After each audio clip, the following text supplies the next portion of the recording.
हाँ जी दोस्तों, ਤੁਹਾਡਾ ਸਾਰਿਆਂ ਦਾ ਬਹੁਤ-ਬਹੁਤ ਸਵਾਗਤ ਹੈ। ਪੰਜਾਬ ਸਾਹਿਤ ਅਕਾਦਮੀ ਵੱਲੋਂ ਸੰਕਟ ਕਾਲ ਤੇ ਅਸੀਂ ਦੀ 39ਵੀਂ ਲੜੀ ਦੇ ਵਿੱਚ ਆਪਾਂ ਪ੍ਰਵੇਸ਼ ਕਰ ਚੁੱਕੇ ਹਾਂ। ਅੱਜ ਦੇ ਪ੍ਰੋਗਰਾਮ ਦਾ ਆਗਾਜ਼ ਉਦਾਸ ਖਬਰ ਨਾਲ ਕਰ ਰਹੇ ਹਾਂ। ਰਾਹਤ ਇੰਦੌਰੀ ਸ਼ਾਇਰੀ ਦੀ ਬੁਲੰਦ ਆਵਾਜ਼ ਤੇ ਅੰਦਾਜ਼ ਦੇ ਮਾਲਕ ਸਾਡੇ ਵਿਚਕਾਰ ਨਹੀਂ ਰਹੇ। ਤੇ ਕਵੀ ਨੂੰ ਕਵੀ ਦੇ ਸ਼ਬਦਾਂ ਰਾਹੀਂ ਹੀ ਸ਼ਰਧਾਂਜਲੀ ਦੇਣੀ ਬਣਦੀ ਹੈ। ਮੈਂ ਉਹਨਾਂ ਦੀਆਂ ਚਾਰ ਲਾਈਨਾਂ ਤੁਹਾਡੇ ਨਾਲ ਸਾਂਝੀਆਂ ਕਰ ਰਿਹਾ। लिखते ने कि सूरज सितारे चांद मेरे साथ में रहे, जब तक तुम्हारे हाथ में रहे, शाखों से टूट जाए वो पत्ते नहीं है हम, आंधी से कोई कह दे कि औकात में रहे। बात अच्छी। बन के एक हादसा बाजार में आ जाएगा, जो नहीं होगा वो अखबार में आ जाएगा, चोर उचक्कों की करो कदर के मालूम नहीं, कौन कब कौन सी सरकार में आ जाएगा।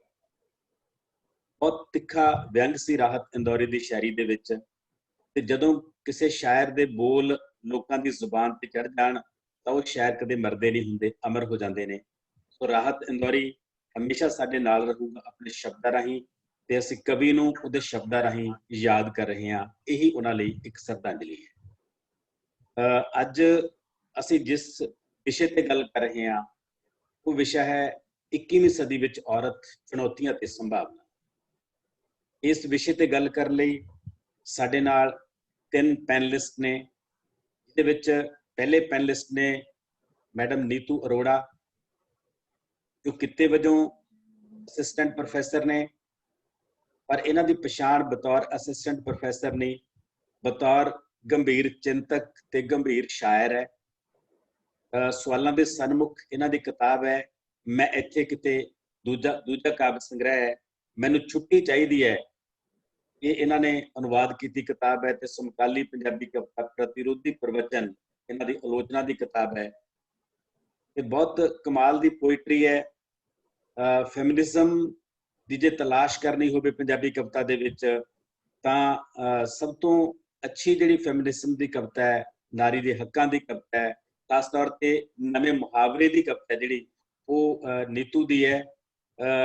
ਇਹ ਲਿਖਦੀ ਹੈ ਕਿ ਜਿਸ ਭਾਸ਼ਾ ਦਾ ਕਵੀ ਛੋਟਾ ਰਹਿ ਜਾਂਦਾ ਹੈ ਉੱਥੇ ਲੋਕ ਅਸਮਾਨ ਤੋਂ ਤਾਰੇ ਤੋੜਨਾ ਛੱਡ ਦਿੰਦੇ ਹਨ, ਚੰਦ ਮਾਮਾ ਨਹੀਂ ਰਹਿੰਦਾ ਤੇ ਬੱਚੇ ਸੂਰਜ ਨੂੰ ਫੁੱਟਬਾਲ ਬਣਾ ਤਪਦੀਆਂ ਗਲੀਆਂ ਵਿੱਚ ਨਹੀਂ ਖੇਡਦੇ।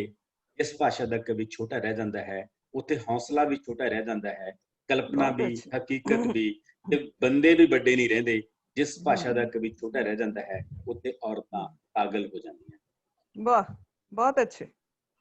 ਉਸ ਤੋਂ ਬਾਅਦ ਦੂਜੇ ਮਹਿਮਾਨ ਨੇ ਸਾਡੇ ਨਾਲ ਮੈਡਮ ਮੋਨਿਕਾ ਕੁਮਾਰ। ਮੈਡਮ ਮੋਨਿਕਾ ਕੁਮਾਰ ਵੀ Chandigarh regional institute of English ਦੇ ਵਿੱਚ ਅਸਿਸਟੈਂਟ ਪ੍ਰੋਫੈਸਰ ਨੇ। ਹਿੰਦੀ ਤੇ ਪੰਜਾਬੀ ਦੋਨਾਂ ਭਾਸ਼ਾਵਾਂ ਦੇ ਵਿੱਚ ਲਿਖਦੇ ਨੇ, ਪੜ੍ਹਦੇ ਨੇ, ਰਿਸਰਚ ਕਰਦੇ ਨੇ, ਕਵਿਤਾ ਤੇ ਵਾਰਤਕ ਆਪ ਵੀ ਲਿਖਦੇ ਨੇ ਤੇ ਅਨੁਵਾਦ ਵੀ ਕਰਦੇ ਨੇ। ਨਾਰੀਵਾਦੀ ਚਿੰਤਨ ਦੇ ਵਿੱਚ ਇਹਨਾਂ ਦੀ ਰੁਚੀ ਹੈ ਤੇ ਵਿਸ਼ਵ ਕਵਿਤਾ ਨੂੰ ਇਹਨਾਂ ਨੇ ਹਿੰਦੀ ਦੇ ਵਿੱਚ ਅਨੁਵਾਦ ਕੀਤਾ ਹੈ।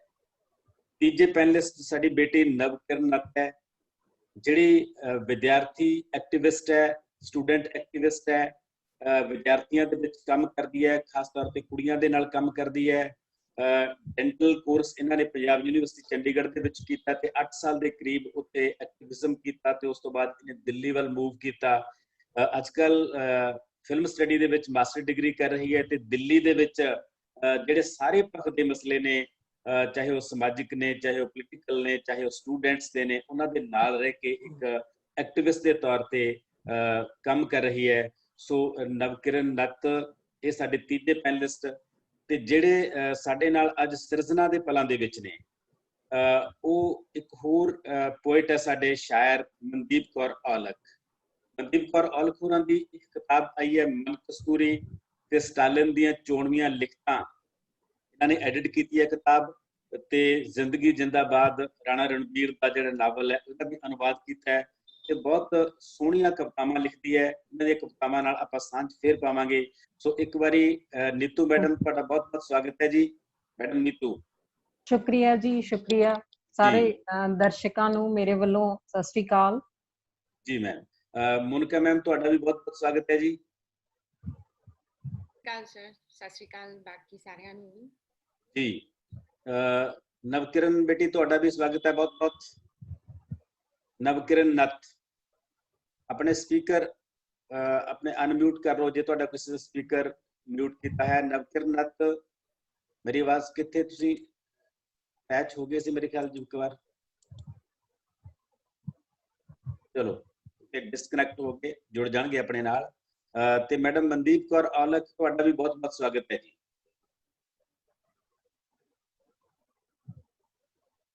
ਮੈਡਮ ਮਨਦੀਪ, ਸਤਿ ਸ਼੍ਰੀ ਅਕਾਲ ਸਰ। ਸਤਿ ਸ਼੍ਰੀ ਅਕਾਲ ਜੀ, ਸਤਿ ਸ਼੍ਰੀ ਅਕਾਲ, ਵੈਲਕਮ। ਨਵਕਿਰਨ ਹਾਂਜੀ, ਵੀ ਸ਼ੁਕਰੀਆ। ਜੁੜ ਗਏ ਆਪਣੇ ਨਾਲ। ਨਵਕਿਰਨ ਬੇਟੇ ਸਵਾਗਤ ਹੈ ਤੁਹਾਡਾ ਬਹੁਤ ਬਹੁਤ। ਬਹੁਤ ਬਹੁਤ ਧੰਨਵਾਦ ਜੀ। ਜੀ ਇਸ ਤੋਂ ਪਹਿਲਾਂ ਕਿ ਆਪਾਂ ਮਨਦੀਪ ਕੌਰ ਔਲਖ ਨੂੰ ਸੁਣੀਏ, ਮਾਣੀਏ ਤੇ ਚਿੰਤਕਾਂ ਨਾਲ ਗੱਲਬਾਤ ਕਰੀਏ, ਮੈਂ ਡਾਕਟਰ ਸਰਬਜੀਤ ਕੌਰ ਸੋਹਲ ਹੋਰਾਂ ਨੂੰ ਰਿਕੁਐਸਟ ਕਰੂੰਗਾ ਕਿ ਉਹ ਸਾਡੇ ਆਏ ਹੋਏ ਮਹਿਮਾਨਾਂ ਨੂੰ ਅਕੈਡਮੀ ਵੱਲੋਂ ਜੀ ਆਇਆਂ ਕਹਿਣਗੇ। ਡਾਕਟਰ ਸਰਬਜੀਤ ਕੌਰ ਸੋਹਲ ਜੀ। ਜੀ ਬਹੁਤ ਸ਼ੁਕਰੀਆ ਡਾਕਟਰ ਕੁਲਦੀਪ ਜੀ। ਅੱਜ ਪੰਜਾਬ ਸਾਹਿਤ ਅਕੈਡਮੀ ਦੇ ਮੰਚ ਤੋਂ ਸਾਡੀ 39ਵੀਂ ਲੜੀ ਸੰਕਟ ਕਾਲ ਅਤੇ ਸਾਹਿਤ ਦੇ ਤਹਿਤ ਸਾਡਾ ਜਿਹੜਾ ਅੱਜ ਦਾ ਵਿਸ਼ਾ ਹੈ 21ਵੀਂ ਸਦੀ ਵਿੱਚ ਔਰਤ, ਚੁਣੌਤੀਆਂ ਤੇ ਸੰਭਾਵਨਾਵਾਂ।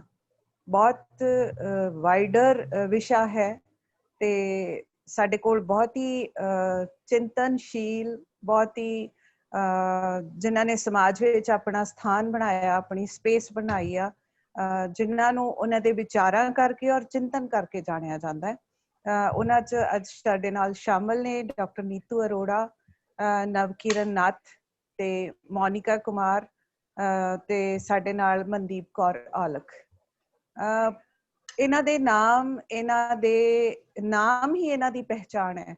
ਜੇ ਆਪਾਂ ਇਹਨਾਂ ਬਾਰੇ, ਜਿਵੇਂ ਡਾਕਟਰ ਦੀਪ ਹੋਰਾਂ ਨੇ ਕਿਹਾ, ਇਹਨਾਂ ਦੀਆਂ ਪੁਸਤਕਾਂ, ਇਹਨਾਂ ਦੀ ਜਿਹੜੀ ਇਹਨਾਂ ਦੇ ਖੇਤਰ ਨੇ ਜਿਨ੍ਹਾਂ ਦੇ ਵਿੱਚ ਇਹਨਾਂ ਨੇ ਕੰਮ ਕਰ ਰਹੇ ਨੇ, ਜਾਂ ਸਮਾਜਿਕ ਚੇਤਨਾ ਪੈਦਾ ਕਰਨ ਦੇ ਲਈ, ਸੋ ਬਹੁਤ ਵਿਸ਼ਾਲ ਨੇ।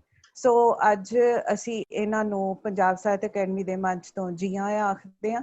ਤੇ ਇਹਦੇ ਨਾਲ ਹੀ ਮੈਂ ਉਹਨਾਂ ਸਾਰੇ ਮੁਹੱਬਤੀ, ਪਿਆਰੇ, ਦਾਨਿਸ਼ਵਰ ਦੋਸਤਾਂ, ਦਰਸ਼ਕਾਂ ਦਾ ਵੀ ਜੀ ਆਇਆਂ ਆਖਦੀ ਹਾਂ। ਸਾਰਿਆਂ ਨੂੰ ਮੇਰੀ ਸਤਿ ਸ਼੍ਰੀ ਅਕਾਲ। ਤੇ ਹੁਣ ਤੁਸੀਂ ਇੰਨੇ ਸੋਹਣੇ ਸੋਹਣੇ ਮੈਸੇਜ ਜਿਹੜੇ ਉਹ ਪਾ ਰਹੇ ਹੋ ਕਿ ਨਾਲ ਦੇ ਨਾਲ ਉਹ ਮਤਲਬ ਸਾਨੂੰ ਗੁਦਗੁਦਾਜ਼ ਵੀ ਕਰਦੇ ਨੇ, ਸਾਨੂੰ ਉਹ ਤੁਹਾਡੀ ਮੁਹੱਬਤ, ਤੁਹਾਡਾ ਖਲੂਸ ਸਾਨੂੰ ਮਹਿਸੂਸ ਕਰਾਉਂਦੇ ਨੇ। ਸੋ ਜਿਉਂਦੇ ਵਸਦੇ ਰਹੋ। ਤੇ ਅੱਜ ਅਸੀਂ ਗੱਲ ਕਰਦੇ ਹਾਂ 21ਵੀਂ ਸਦੀ ਵਿੱਚ ਔਰਤ ਦੀਆਂ ਚੁਣੌਤੀਆਂ ਦੀ। ਤੇ ਮੈਂ ਗੱਲ ਦੀ ਸ਼ੁਰੂਆਤ ਕਰਨੀ ਚਾਹਾਂਗੀ, ਜੇ ਡਾਕਟਰ ਦੀਪ ਇਜਾਜ਼ਤ ਦਿਓ ਤਾਂ। ਜੀ ਜੀ ਮੈਮ ਜੀ। ਪਿੱਛੇ ਜੇ ਮੈਂ ਮਨਾਲੀ ਗਈ ਸੀ, ਉੱਥੇ ਮੰਦਿਰ ਦੇ ਵਿੱਚ ਦਰਸ਼ਨ ਕਰਨ ਗਏ ਤੇ ਮੇਰੇ ਨਾਲ ਜਿਹੜੇ ਸਾਡੇ ਫਰੈਂਡ ਸੀ ਉਹ ਕਹਿੰਦੇ ਕਿ ਮੈਂ ਅੰਦਰ ਨਹੀਂ ਜਾਣਾ, ਕਿ ਉਹਨਾਂ ਨੂੰ ਉਸ ਵੇਲੇ ਜਿੱਦਾਂ ਮਨਾਹੀ ਹੁੰਦੀ ਹੈ ਕਿ ਪੀਰੀਅਡਸ ਦੇ ਦੌਰਾਨ ਉਹ ਮੰਦਿਰ ਨਹੀਂ ਜਾ ਸਕਦੇ। ਸੋ ਸਾਡੀ 21ਵੀਂ ਸਦੀ ਆ, ਔਰ ਪਿੱਛੇ ਜੇ ਆਪਾਂ ਉਹ ਮੰਦਿਰ ਦੀ ਵੀ ਗੱਲ ਹੋਈ ਸੀ, ਸ਼ਬਰੀ ਮਾਲਾ, ਜਿੱਥੇ ਕਿ ਔਰਤਾਂ ਨੂੰ ਨਹੀਂ ਸੀ ਜਾਣ ਦਿੱਤਾ। ਤਾਂ ਉਸ ਵੇਲੇ ਮੈਂ ਇਸ ਗੱਲ ਦੀ ਸ਼ੁਰੂਆਤ ਕੀਤੀ ਸੀ ਤੇ ਮੈਂ ਉਸ ਨੂੰ ਇੱਕ ਕਵਿਤਾ ਦੇ ਰੂਪ ਦੇ ਵਿੱਚ ਤੁਹਾਡੇ ਨਾਲ ਸਾਂਝੀ ਕਰਦੀ ਹਾਂ। ਕਵਿਤਾ ਦਾ ਹੈ ਸਿਰਜਣਾ ਮੈਂ ਵਾਰੀ। ਪਹਿਲਾਂ ਉਹ ਮਿੱਥ ਆ ਕਿ ਚੌਂਕਾ ਚੁੱਲ੍ਹਾ ਭਿੱਟ ਨਾ ਜਾਵੇ, ਮੰਦਿਰ ਗੁਰਦੁਆਰਾ ਨਾ ਬਈਨਾ, ਇੰਜ ਨਾ ਹੋਣਾ। ਮਹਾਵਾਰੀ ਔਰਤ ਦੀ ਭਿੱਟ, ਅਪਵਿੱਤਰ ਵਿਰਾਸਤ ਦੀ ਮਿੱਥ। ਤੇ ਹਕੀਕਤ ਅਸੀਂ ਕਹਿੰਦੇ ਆ ਜੋ ਹੈ ਅਸਲ ਦੇ ਵਿੱਚ, ਮਹਾਵਾਰੀ ਗਲੀਸ ਨਾ ਗਲਾਜ਼ਤ, ਉਤਪਤੀ ਖਾਤਰ ਕਿੰਨਾ ਕੁਝ ਸਹਿੰਦੀ ਹੈ ਔਰਤ। ਅੱਤ ਦੀ ਬੇਚਾਨੀ, ਹੱਡਾਂ ਦੀ ਟੁੱਟ ਭੱਜ, ਉਦਾਸੀ, ਤਣਾਅ, ਲੱਕ ਦੀਆਂ ਕਸੀਸਾਂ, ਖੁੱਸ ਦੀਆਂ ਲੱਤਾਂ, ਸਖਤ ਛਾਤੀਆਂ, ਕਰਦੀਆਂ ਟਸ ਟਸ। ਕੁਦਰਤ ਦੀ ਕਰਾਮਾਤ, ਕੁਦਰਤ ਦੀ ਕਰਾਮਾਤ, ਜਿਸਮ ਜਿਵੇਂ ਇੱਕ ਸਿਸਟਮ। ਮਾਹਾਵਾਰੀ 'ਚ ਖਿੱਚ ਭਰਪੂਰ ਰੌਸ਼ਨ ਸੂਰਤ, ਹੋਰ ਵੀ ਸੋਹਣੀ ਲੱਗਦੀ ਔਰਤ। ਉਤਪਤੀ ਅਤੇ ਧਰਤੀ, ਧਰਤੀ ਅਤੇ ਨਿਰਮਾਣਤਾ, ਨਿਰਮਾਣਤਾ ਅਤੇ ਔਰਤ।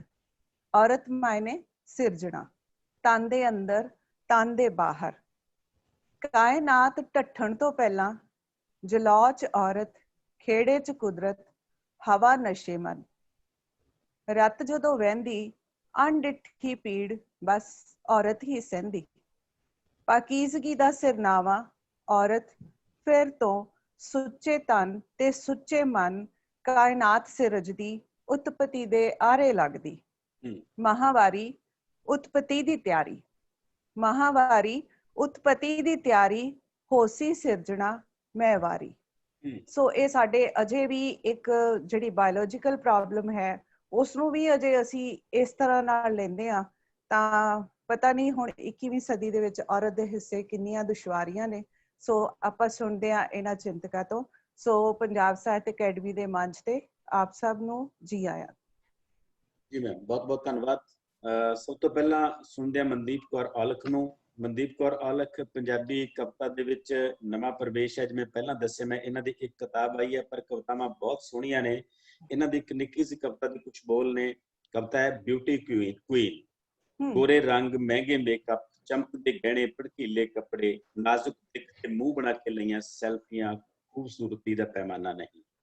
ਖੂਬਸੂਰਤ ਹੋਣਾ ਵਿਚਾਰਸ਼ੀਲ ਹੋਣਾ ਹੈ, ਗਿਆਨ ਦੇ ਰਾਹਾਂ ਤੇ ਮੁਸਾਫਰ ਹੋਣਾ ਹੈ ਤੇ ਆਜ਼ਾਦੀ ਲਈ ਕੀਤੀ ਕੋਸ਼ਿਸ਼ ਵਿੱਚ ਪਈ ਹੈ ਖੂਬਸੂਰਤੀ। ਛੱਤੀਸਗੜ੍ਹ ਦੇ ਜੰਗਲਾਂ 'ਚ ਆਪਣੀ ਜ਼ਮੀਨ ਬਚਾਉਣ ਲਈ ਲੜਦਿਆਂ ਮਾਰੀ ਗਈ ਸਾਂਵਲੀ ਆਦੀਵਾਸੀ ਕੁੜੀ ਮੇਰੇ ਲਈ ਬਿਊਟੀ ਕੁਈਨ ਹੈ। ਜੀ ਮੈਡਮ, ਮਨਦੀਪ ਕੌਰ ਔਲਖ, ਤੁਹਾਡਾ ਸਵਾਗਤ ਹੈ ਜੀ। 5 ਤੋਂ 6 ਮਿੰਟ ਦੇ ਵਿੱਚ ਆਪਣੀਆਂ ਕੁਝ ਕਵਿਤਾਵਾਂ ਸਾਡੇ ਨਾਲ ਸਾਂਝੀਆਂ ਕਰੋਗੇ। ਮਨਦੀਪ ਕੌਰ ਔਲਖ ਜੀ। ਸ਼ੁਕਰੀਆ ਸਰ। ਮੈਂ 3 ਕਵਿਤਾਵਾਂ ਛੋਟੀਆਂ ਛੋਟੀਆਂ ਤੁਹਾਡੇ ਨਾਲ ਸਾਂਝੀਆਂ ਕਰਾਂਗੀ ਜੀ। ਪਹਿਲੀ ਨਜ਼ਮ ਹੈ ਬੈਟ ਐਂਡ ਡ੍ਰੌਪ। ਮੇਰੇ ਲੰਮੇ ਵਾਲਾਂ ਨੂੰ ਤੇਲ ਝੱਸਦਿਆਂ ਮੇਰੀ ਮਾਂ ਖੁਸ਼ੀ ਨਾਲ ਫੁੱਲ ਜਾਂਦੀ। ਲੰਮੇ ਵਾਲਾਂ ਨੂੰ ਤੇਲ ਝੱਸਦਿਆਂ ਮੇਰੀ ਮਾਂ ਖੁਸ਼ੀ ਨਾਲ ਫੁੱਲ ਜਾਂਦੀ। ਉਹ ਆਪਣੇ ਝੜ ਗਏ ਵਾਲਾਂ ਤੋਂ ਉਦਾਸ ਹੁੰਦੀ ਤੇ ਕਿਸੇ ਜ਼ਮਾਨੇ ਵਿੱਚ ਰਹੀ ਆਪਣੀ ਲੰਮੀ ਗੁੱਤ ਦੀਆਂ ਕਹਾਣੀਆਂ ਸੁਣਾਉਂਦੀ। ਨਾਨੀ ਦੇ ਬਹੁਤ ਹੀ ਲੰਮੇ ਸੰਘਣੇ ਵਾਲਾਂ ਦੀਆਂ ਗੱਲਾਂ ਕਰਦੀ ਤੇ ਫਿਰ ਨਾਨੇ ਦੇ ਸਖਤ ਸੁਭਾਅ ਤੋਂ ਸ਼ੁਰੂ ਹੋ ਕੇ ਮੇਰੇ ਪਿਤਾ ਦੇ ਅਥਰੇਪਣ ਤੱਕ ਆ ਪਹੁੰਚਦੀ। ਮੇਰੇ ਖਿਆਲ ਵਿੱਚ ਸਾਡੀ ਗਵਾਂਢਣ ਨੂੰ ਵਾਲਾਂ ਤੋਂ ਫੜ ਕੇ ਘਸੀੜਦਾ ਕੁੱਟਦਾ ਉਸਦਾ ਸ਼ਰਾਬੀ ਪਤੀ ਆ ਜਾਂਦਾ ਹੈ। ਇੱਕ ਦਿਨ ਮੈਂ ਜਦੋਂ ਲੰਮੇ ਵਾਲ ਕਟਾ ਕੇ ਮਾਂ ਸਾਹਮਣੇ ਆਈ ਤਾਂ ਆਵਾਜ਼ ਘੱਟ ਕਰ ਲਓ। ਹਾਂਜੀ। ਇੱਕ ਦਿਨ ਮੈਂ ਜਦੋਂ ਲੰਮੇ ਵਾਲ ਕਟਾ ਕੇ ਮਾਂ ਸਾਹਮਣੇ ਆਈ ਤਾਂ ਮਾਂ ਗੁੱਸੇ ਤੇ ਉਦਾਸੀ ਦੇ ਰਲੇ ਮਿਲੇ ਭਾਵਾਂ ਨਾਲ ਮੈਨੂੰ ਵੇਖਣ ਲੱਗੀ। ਮਾਂ ਦੀਆਂ ਅੱਖਾਂ ਵਿੱਚ ਰਵਾਇਤ ਦਾ ਮਾਣ ਚੂਰ ਚੂਰ ਹੋਇਆ ਪਿਆ ਸੀ। ਟੀਵੀ ਤੇ ਰਿਲੇ ਰੇਸ ਚੱਲ ਰਹੀ ਹੈ। ਤੀਸਰੇ ਦੌੜਾਕ ਕੋਲੋਂ ਬੈਟ ਐਂਡ ਡ੍ਰੌਪ ਹੋ ਗਿਆ। ਟੀਮ ਦੌੜ ਹਾਰ ਗਈ ਹੈ। ਟੀਮ ਦੌੜ ਹਾਰ ਗਈ ਹੈ। ਬਹੁਤ ਅੱਛੇ ਬੇਟਾ। ਹਾਂਜੀ, ਸ਼ੁਕਰੀਆ ਮੈਮ। ਦੂਸਰੀ ਨਜ਼ਮ ਹੈ ਬੇਬਹਿਰ।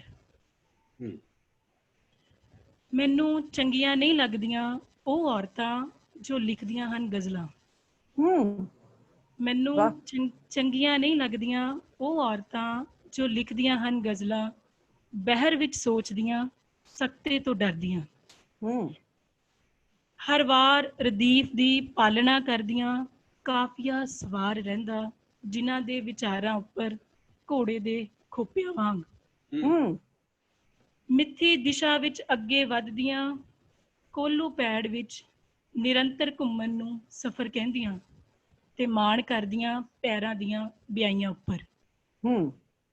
ਮੈਂ ਜ਼ਿੰਦਗੀ ਦੀ ਬਹਿਰ ਨੂੰ ਤੋੜ ਦਿੱਤਾ ਹੈ। ਸਖਤਿਆਂ ਨਾਲ ਪਿਆਰ ਹੈ ਮੈਨੂੰ। ਸਾਰੇ ਰਦੀਫ ਲਾ ਕੇ ਸੁੱਟ ਆਈ ਹਾਂ ਦੂਰ ਕਿਤੇ। ਬੇਬੈਰੀ ਹੋਣਾ ਮੇਰੇ ਲਈ ਇੱਕ ਖਿਤਾਬ ਵਾਂਗ ਹੈ। ਬੇਬੈਰੀ ਹੋਣਾ ਮੇਰੇ ਲਈ ਇੱਕ ਖਿਤਾਬ ਵਾਂਗ ਹੈ।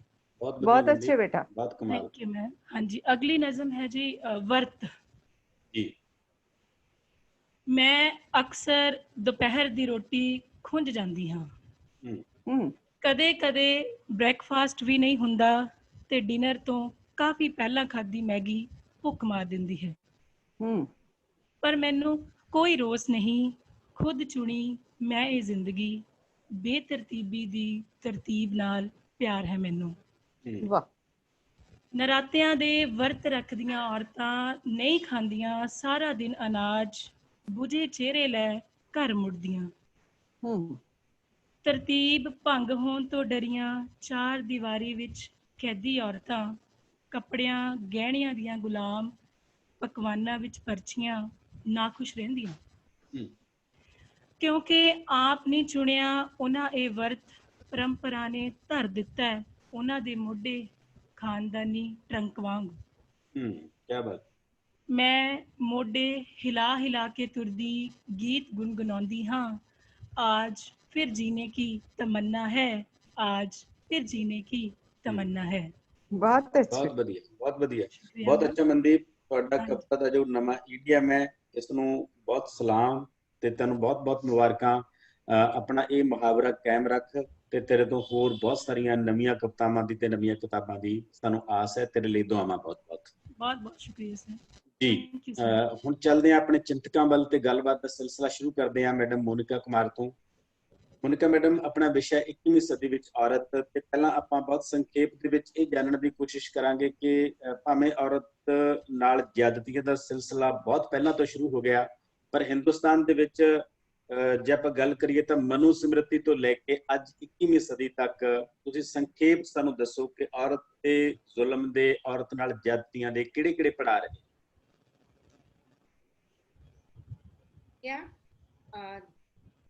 ਪਹਿਲਾਂ ਤਾਂ ਮੈਂ ਇਹ ਕਹੂੰਗੀ ਕਿ ਬਈ ਇਸ ਸਵਾਲ ਦਾ ਜਿਹੜਾ ਸਕੋਪ ਆ ਬਹੁਤ ਵੱਡਾ ਆ, ਕਿਉਂਕਿ ਤੁਸੀਂ ਉਹਨੂੰ ਬਿਲਕੁਲ ਹੀ ਮਨੂ ਸਮ੍ਰਿਤੀ ਤੋਂ ਸ਼ੁਰੂ ਕਰ ਰਹੇ ਹੋ। ਜਦੋਂ ਅੱਜ ਦੁਪਹਿਰ ਵੇਲੇ ਜਦੋਂ ਤੁਸੀਂ ਮੈਨੂੰ ਕਿਹਾ ਕਿ ਆਪਾਂ ਇਹਨਾਂ ਨੁਕਤਿਆਂ ਤੇ ਗੱਲਬਾਤ ਕਰਾਂਗੇ ਤਾਂ ਮੈਨੂੰ ਲੱਗਾ ਕਿ ਕਿਉਂਕਿ ਤੁਸੀਂ ਮਨੂ ਸਮ੍ਰਿਤੀ ਨੂੰ ਇਹਦੇ ਵਿੱਚ ਉਹਦਾ ਸੰਦਰਭ ਰੱਖ ਰਹੇ ਹੋ ਤਾਂ ਮੈਂ ਦੁਬਾਰਾ ਤੋਂ ਮਨੂ ਸਮ੍ਰਿਤੀ ਪੜ੍ਹਨ ਦੀ ਕੋਸ਼ਿਸ਼ ਕੀਤੀ।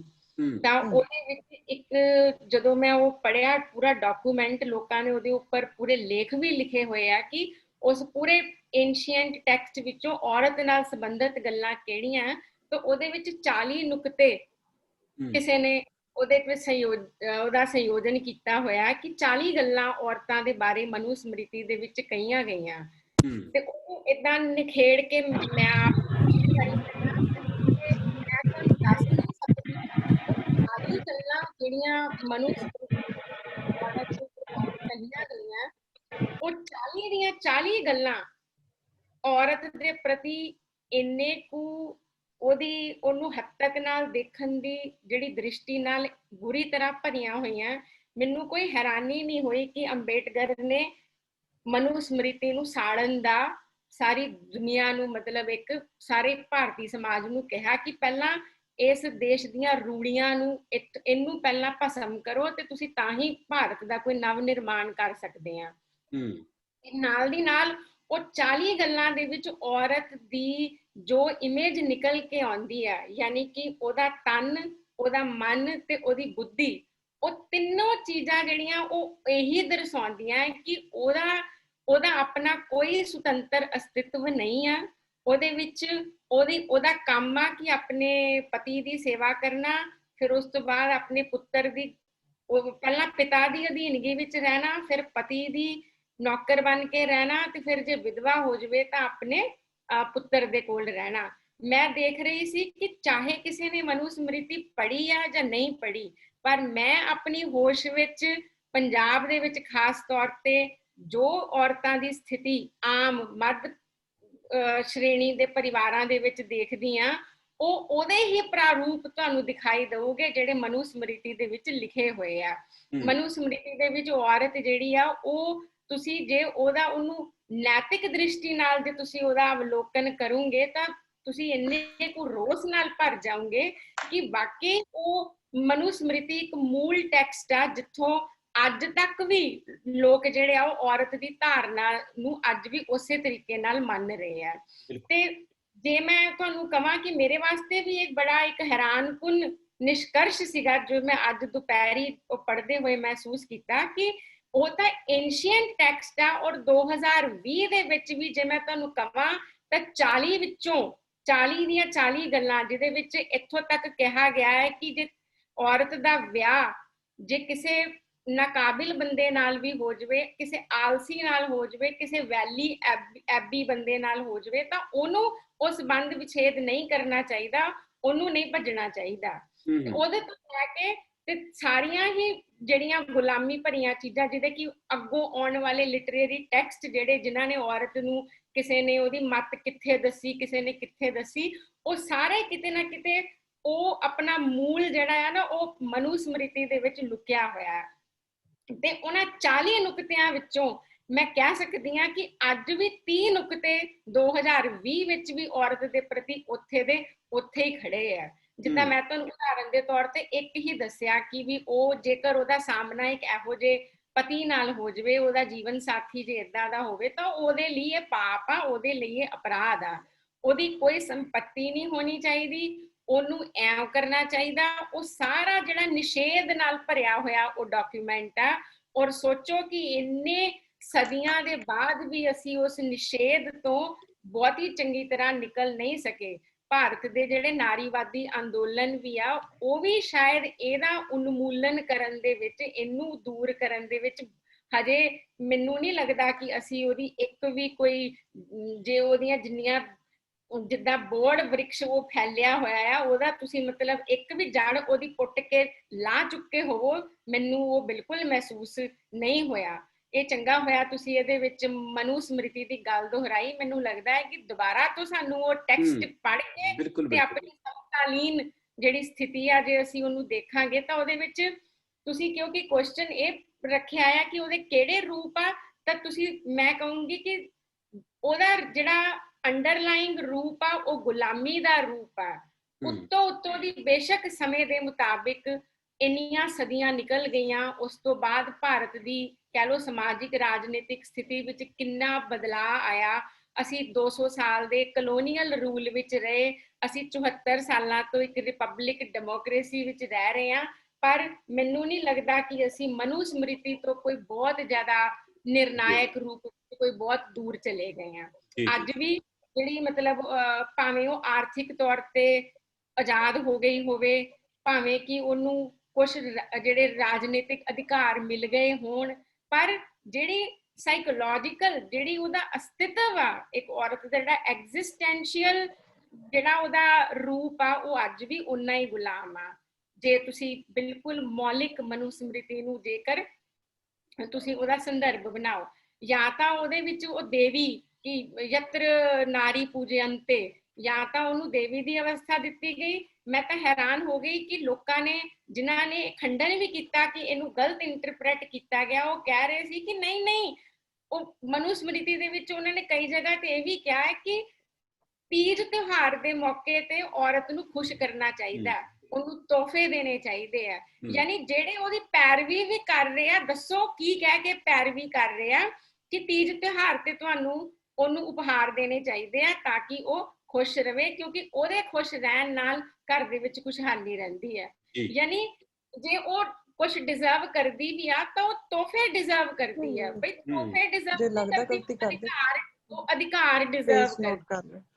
ਯਾਨੀ ਇੰਨੇ ਸਾਲਾਂ ਦੇ ਵਿੱਚ ਵੀ ਔਰਤ ਨੂੰ ਇੱਕ ਮਨੁੱਖੀ ਅਧਿਕਾਰਾਂ ਤੋਂ ਵੰਚਿਤ ਰੱਖ ਕੇ ਤੁਸੀਂ ਭਾਵੇਂ ਉਹਨੂੰ ਤੋਹਫੇ ਦਿਓ ਤੇ ਚਾਹੇ ਤੁਸੀਂ ਉਹਨੂੰ ਦੇਵਤਾ ਸਮਝੋ, ਦੇਵੀ ਸਮਝੋ, ਉਹਦੇ ਨਾਲ ਕੋਈ ਫਰਕ ਨਹੀਂ ਪੈਂਦਾ।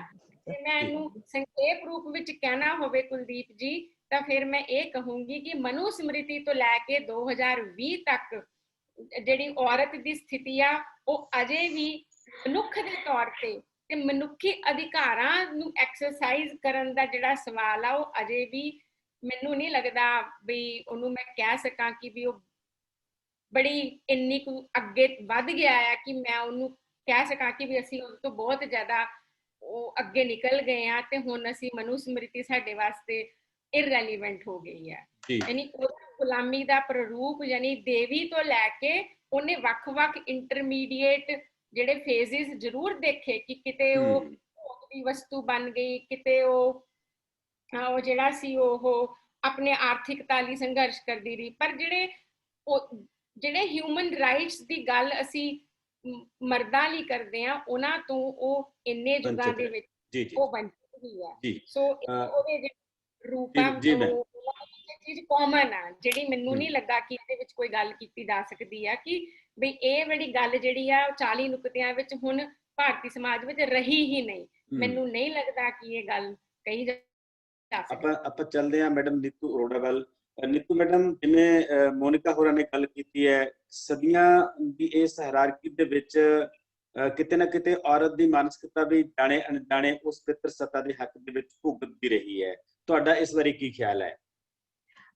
ਜੀ ਬਿਲਕੁਲ ਕੁਲਦੀਪ ਜੀ, ਮਸਲਾ ਇਹ ਹੈ ਕਿ ਜਿਹੜੀ ਮਨੁੱਖ ਦੀ ਘਾੜਤ ਹੈ, ਜੀ ਇਹ ਬੜੀ ਇੱਕ ਗੁੰਝਲਦਾਰ ਚੀਜ਼ ਹੈ। ਮਨੁੱਖੀ ਘਾੜਤ ਜੀ ਜਿਹੜੀ ਉਹ ਲੰਬੇ ਸਮੇਂ 'ਚ ਹਿਸਟੋਰੀਕਲੀ ਜਿਹੜਾ ਮਨੁੱਖ ਘੜਿਆ ਗਿਆ, ਉਹਦੇ 'ਚ ਜਿਹੜਾ ਮੇਲ ਹੈ ਉਹ ਇੱਕ ਖਾਸ ਤਰ੍ਹਾਂ ਨਾਲ ਉਹਦੀ ਘਾੜਤ ਹੋਈ ਹੈ, ਤੇ ਫੀਮੇਲ ਦੀ ਇੱਕ ਖਾਸ ਤਰ੍ਹਾਂ ਨਾਲ ਔਰਤ ਦੀ ਜੈਂਡਰ ਦੀ ਘਾੜਤ ਹੋਈ ਹੈ।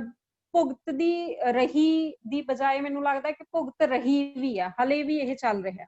ਕਿਉਂਕਿ ਜਿਵੇਂ ਮੋਨਿਕਾ ਹੁਣਾਂ ਨੇ ਗੱਲ ਕੀਤੀ ਆ, ਉਹਦੇ ਵਿੱਚ ਧਰਮ, ਜਿਹਦੇ ਵਿੱਚ ਮਨੂ ਸਮ੍ਰਿਤੀ ਵਰਗੇ ਗ੍ਰੰਥ ਪਏ ਨੇ, ਤੇ ਉਸ ਤੋਂ ਬਾਅਦ ਉਸੇ ਧਰਮ ਨੂੰ ਸਪੋਰਟ ਕਰਦੀਆਂ ਜਿਹੜੀਆਂ ਮਿੱਥਾਂ ਨੇ, ਤੇ ਫਿਰ ਉਸ ਸਾਰੀ ਘਾੜਤ ਨੂੰ ਸਪੋਰਟ ਕਰਦੀ ਭਾਸ਼ਾ ਤੇ ਸੱਭਿਆਚਾਰਕ ਸਿਰਜਣਾਵਾਂ ਜਿੰਨੀਆਂ ਵੀ ਸਾਡੇ ਆਲੇ ਦੁਆਲੇ ਸੀ, ਉਹਦੇ ਵਿੱਚ ਜਿਸ ਕਿਸਮ ਦੀ ਔਰਤ ਦੀ ਘਾੜਤ ਹੋ ਰਹੀ ਸੀ, ਉਹਨੂੰ ਬਤੌਰ ਆਬਜੈਕਟ ਘੜਿਆ ਜਾ ਰਿਹਾ ਸੀ।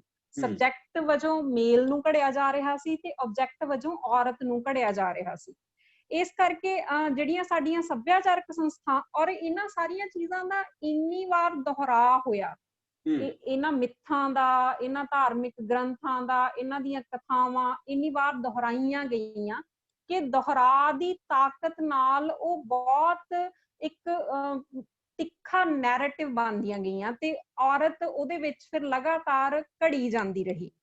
ਜਿਹੜੀਆਂ ਸਾਡੀਆਂ ਸੱਭਿਆਚਾਰਕ ਸੰਸਥਾਵਾਂ ਜਾਂ ਸਮਾਜਿਕ ਸੰਰਚਨਾਵਾਂ, ਜਿਵੇਂ ਘਰ, ਪਿਆਰ, ਵਿਆਹ, ਇਹ ਸਾਰਾ ਕੁਝ ਹੀ ਮਤਲਬ ਉਹਦੇ ਵਿੱਚ ਉਹਦੀ ਜਿਹੜੀ ਔਰਤ ਦੀ ਭੂਮਿਕਾ ਸੀ ਉਹ ਬਤੌਰ ਆਬਜੈਕਟ ਰਹੀ, ਤੇ ਇਹ ਸਾਰੇ ਕਾਸੇ ਨੂੰ ਇਹ ਸਭ ਕੁਝ ਸਪੋਰਟ ਕਰਦਾ ਸੀ, ਚਾਹੇ ਉਹ ਧਰਮ ਸੀ, ਚਾਹੇ ਉਹ ਮਿੱਥਾਂ ਸੀ। ਜਦੋਂ ਮੋਨਿਕਾ ਕਹਿੰਦੇ ਨੇ ਕਿ ਅੱਜ 2020 ਤੱਕ ਉਹਨਾਂ ਨੂੰ ਲੱਗਦਾ ਹੈ ਕਿ ਮਨੂ ਸਮ੍ਰਿਤੀ ਦੀਆਂ ਜਿਹੜੀਆਂ ਜੋ ਔਰਤ ਦੇ ਖਿਲਾਫ ਚੀਜ਼ਾਂ ਨੇ ਉਹ ਹਲੇ ਤੱਕ ਵੀ ਉਵੇਂ ਹੀ ਪਈਆਂ ਨੇ, ਤਾਂ ਉਹਦਾ ਕਾਰਨ ਇਹੀ ਹੈ ਕਿ ਵਿਸ਼ਵੀਕਰਨ ਨੇ ਬੜਾ ਕੁਝ ਬਦਲਿਆ ਹੋਊਗਾ, ਪਰ ਜੇਕਰ ਸਾਡੇ ਘਰ ਦੀ ਸੰਸਥਾ ਨਹੀਂ ਬਦਲੀ, ਜੇਕਰ ਸਾਡੇ ਵਿਆਹ ਦੀ ਸੰਸਥਾ ਨਹੀਂ ਬਦਲੀ, ਜੇ ਸਾਡੇ ਕੋਲ ਵਿਰਾਸਤ ਦੀ ਤੇ ਵਸੀਅਤ ਨਹੀਂ ਸਾਡੀ ਬਦਲੀ ਹੈਗੀ, ਜਦੋਂ ਤੱਕ ਇਹ ਮੂਲ ਸੰਰਚਨਾਵਾਂ ਨਹੀਂ ਬਦਲਦੀਆਂ, ਤਾਂ ਉਦੋਂ ਤੱਕ ਔਰਤ ਦੀ ਸਥਿਤੀ ਦੇ ਵਿੱਚ ਕੋਈ ਬਹੁਤ ਲੰਬਾ ਚੌੜਾ ਬਦਲਾਅ ਆ ਸਕਦਾ ਹੋਊਗਾ। ਇਹ ਪੋਸੀਬਲ ਨਹੀਂ, ਕਿਉਂਕਿ ਇਹਨੂੰ ਧਰਮ ਦੀ, ਮਿੱਥਾਂ ਦੀ, ਭਾਸ਼ਾ ਦੀ ਤੇ ਇਹ ਸਾਰੀਆਂ ਸੱਭਿਆਚਾਰਕ ਏਜੰਸੀਆਂ ਦੀ ਸਪੋਰਟ ਬਹੁਤ ਤਕੜੀ ਹੈ। ਇਸ ਕਰਕੇ ਇਹ ਕੋਈ ਬਹੁਤ ਸੌਖਾ ਕੰਮ ਨਹੀਂ ਹੈ ਕਿ ਔਰਤ ਇਸ ਸਾਰੇ ਕਾਸੇ ਚੋਂ ਬਾਹਰ ਆ ਜਾਏ। ਇਸ ਕਰਕੇ ਔਰਤ ਮਤਲਬ ਉਹ ਇੰਨੀ ਇਹਦੀ ਜਕੜਬੰਦੀ ਚ ਆ ਕਿ ਕਈ ਵਾਰ ਉਹਨੂੰ ਠੀਕ ਤਰ੍ਹਾਂ ਨਾਲ ਇਹ ਸਮਝ ਵੀ ਨਹੀਂ ਆਉਂਦਾ ਕਿ ਕਿੱਥੇ ਮੇਰਾ ਸ਼ੋਸ਼ਣ ਹੋ ਰਿਹਾ। ਜਿਵੇਂ ਪੀੜ ਨੂੰ ਪਿਆਰ ਨਾਲ, ਉਹਨੂੰ ਪਤਾ ਨਹੀਂ ਲੱਗਦਾ ਕਿ ਉਹ ਪੀੜਾ ਹੈ ਜਾਂ ਪਿਆਰ ਹੈ। ਉਹਨੂੰ ਸਿਖਾਇਆ ਗਿਆ ਕਿ ਉਹ ਕੁਰਬਾਨੀ ਦਾ ਪੁਤਲਾ ਹੈ, ਤੇ ਉਹ ਉਹਨੂੰ ਇੰਜੋਏ ਕਰਨਾ ਸ਼ੁਰੂ ਕਰ ਦਿੰਦੀ ਹੈ, ਕਿਉਂਕਿ ਉਹ ਆਪਣੇ ਅਨੁਭਵ ਨੂੰ ਬਤੌਰ ਸਬਜੈਕਟ ਤਾਂ ਦੇਖ ਹੀ ਨਹੀਂ ਸਕਦੀ, ਉਹ ਬਤੌਰ ਆਬਜੈਕਟ ਦੇਖ ਰਹੀ ਹੈ, ਜਿਵੇਂ ਉਹਨੂੰ ਦੇਖਣਾ ਸਿਖਾਇਆ ਗਿਆ।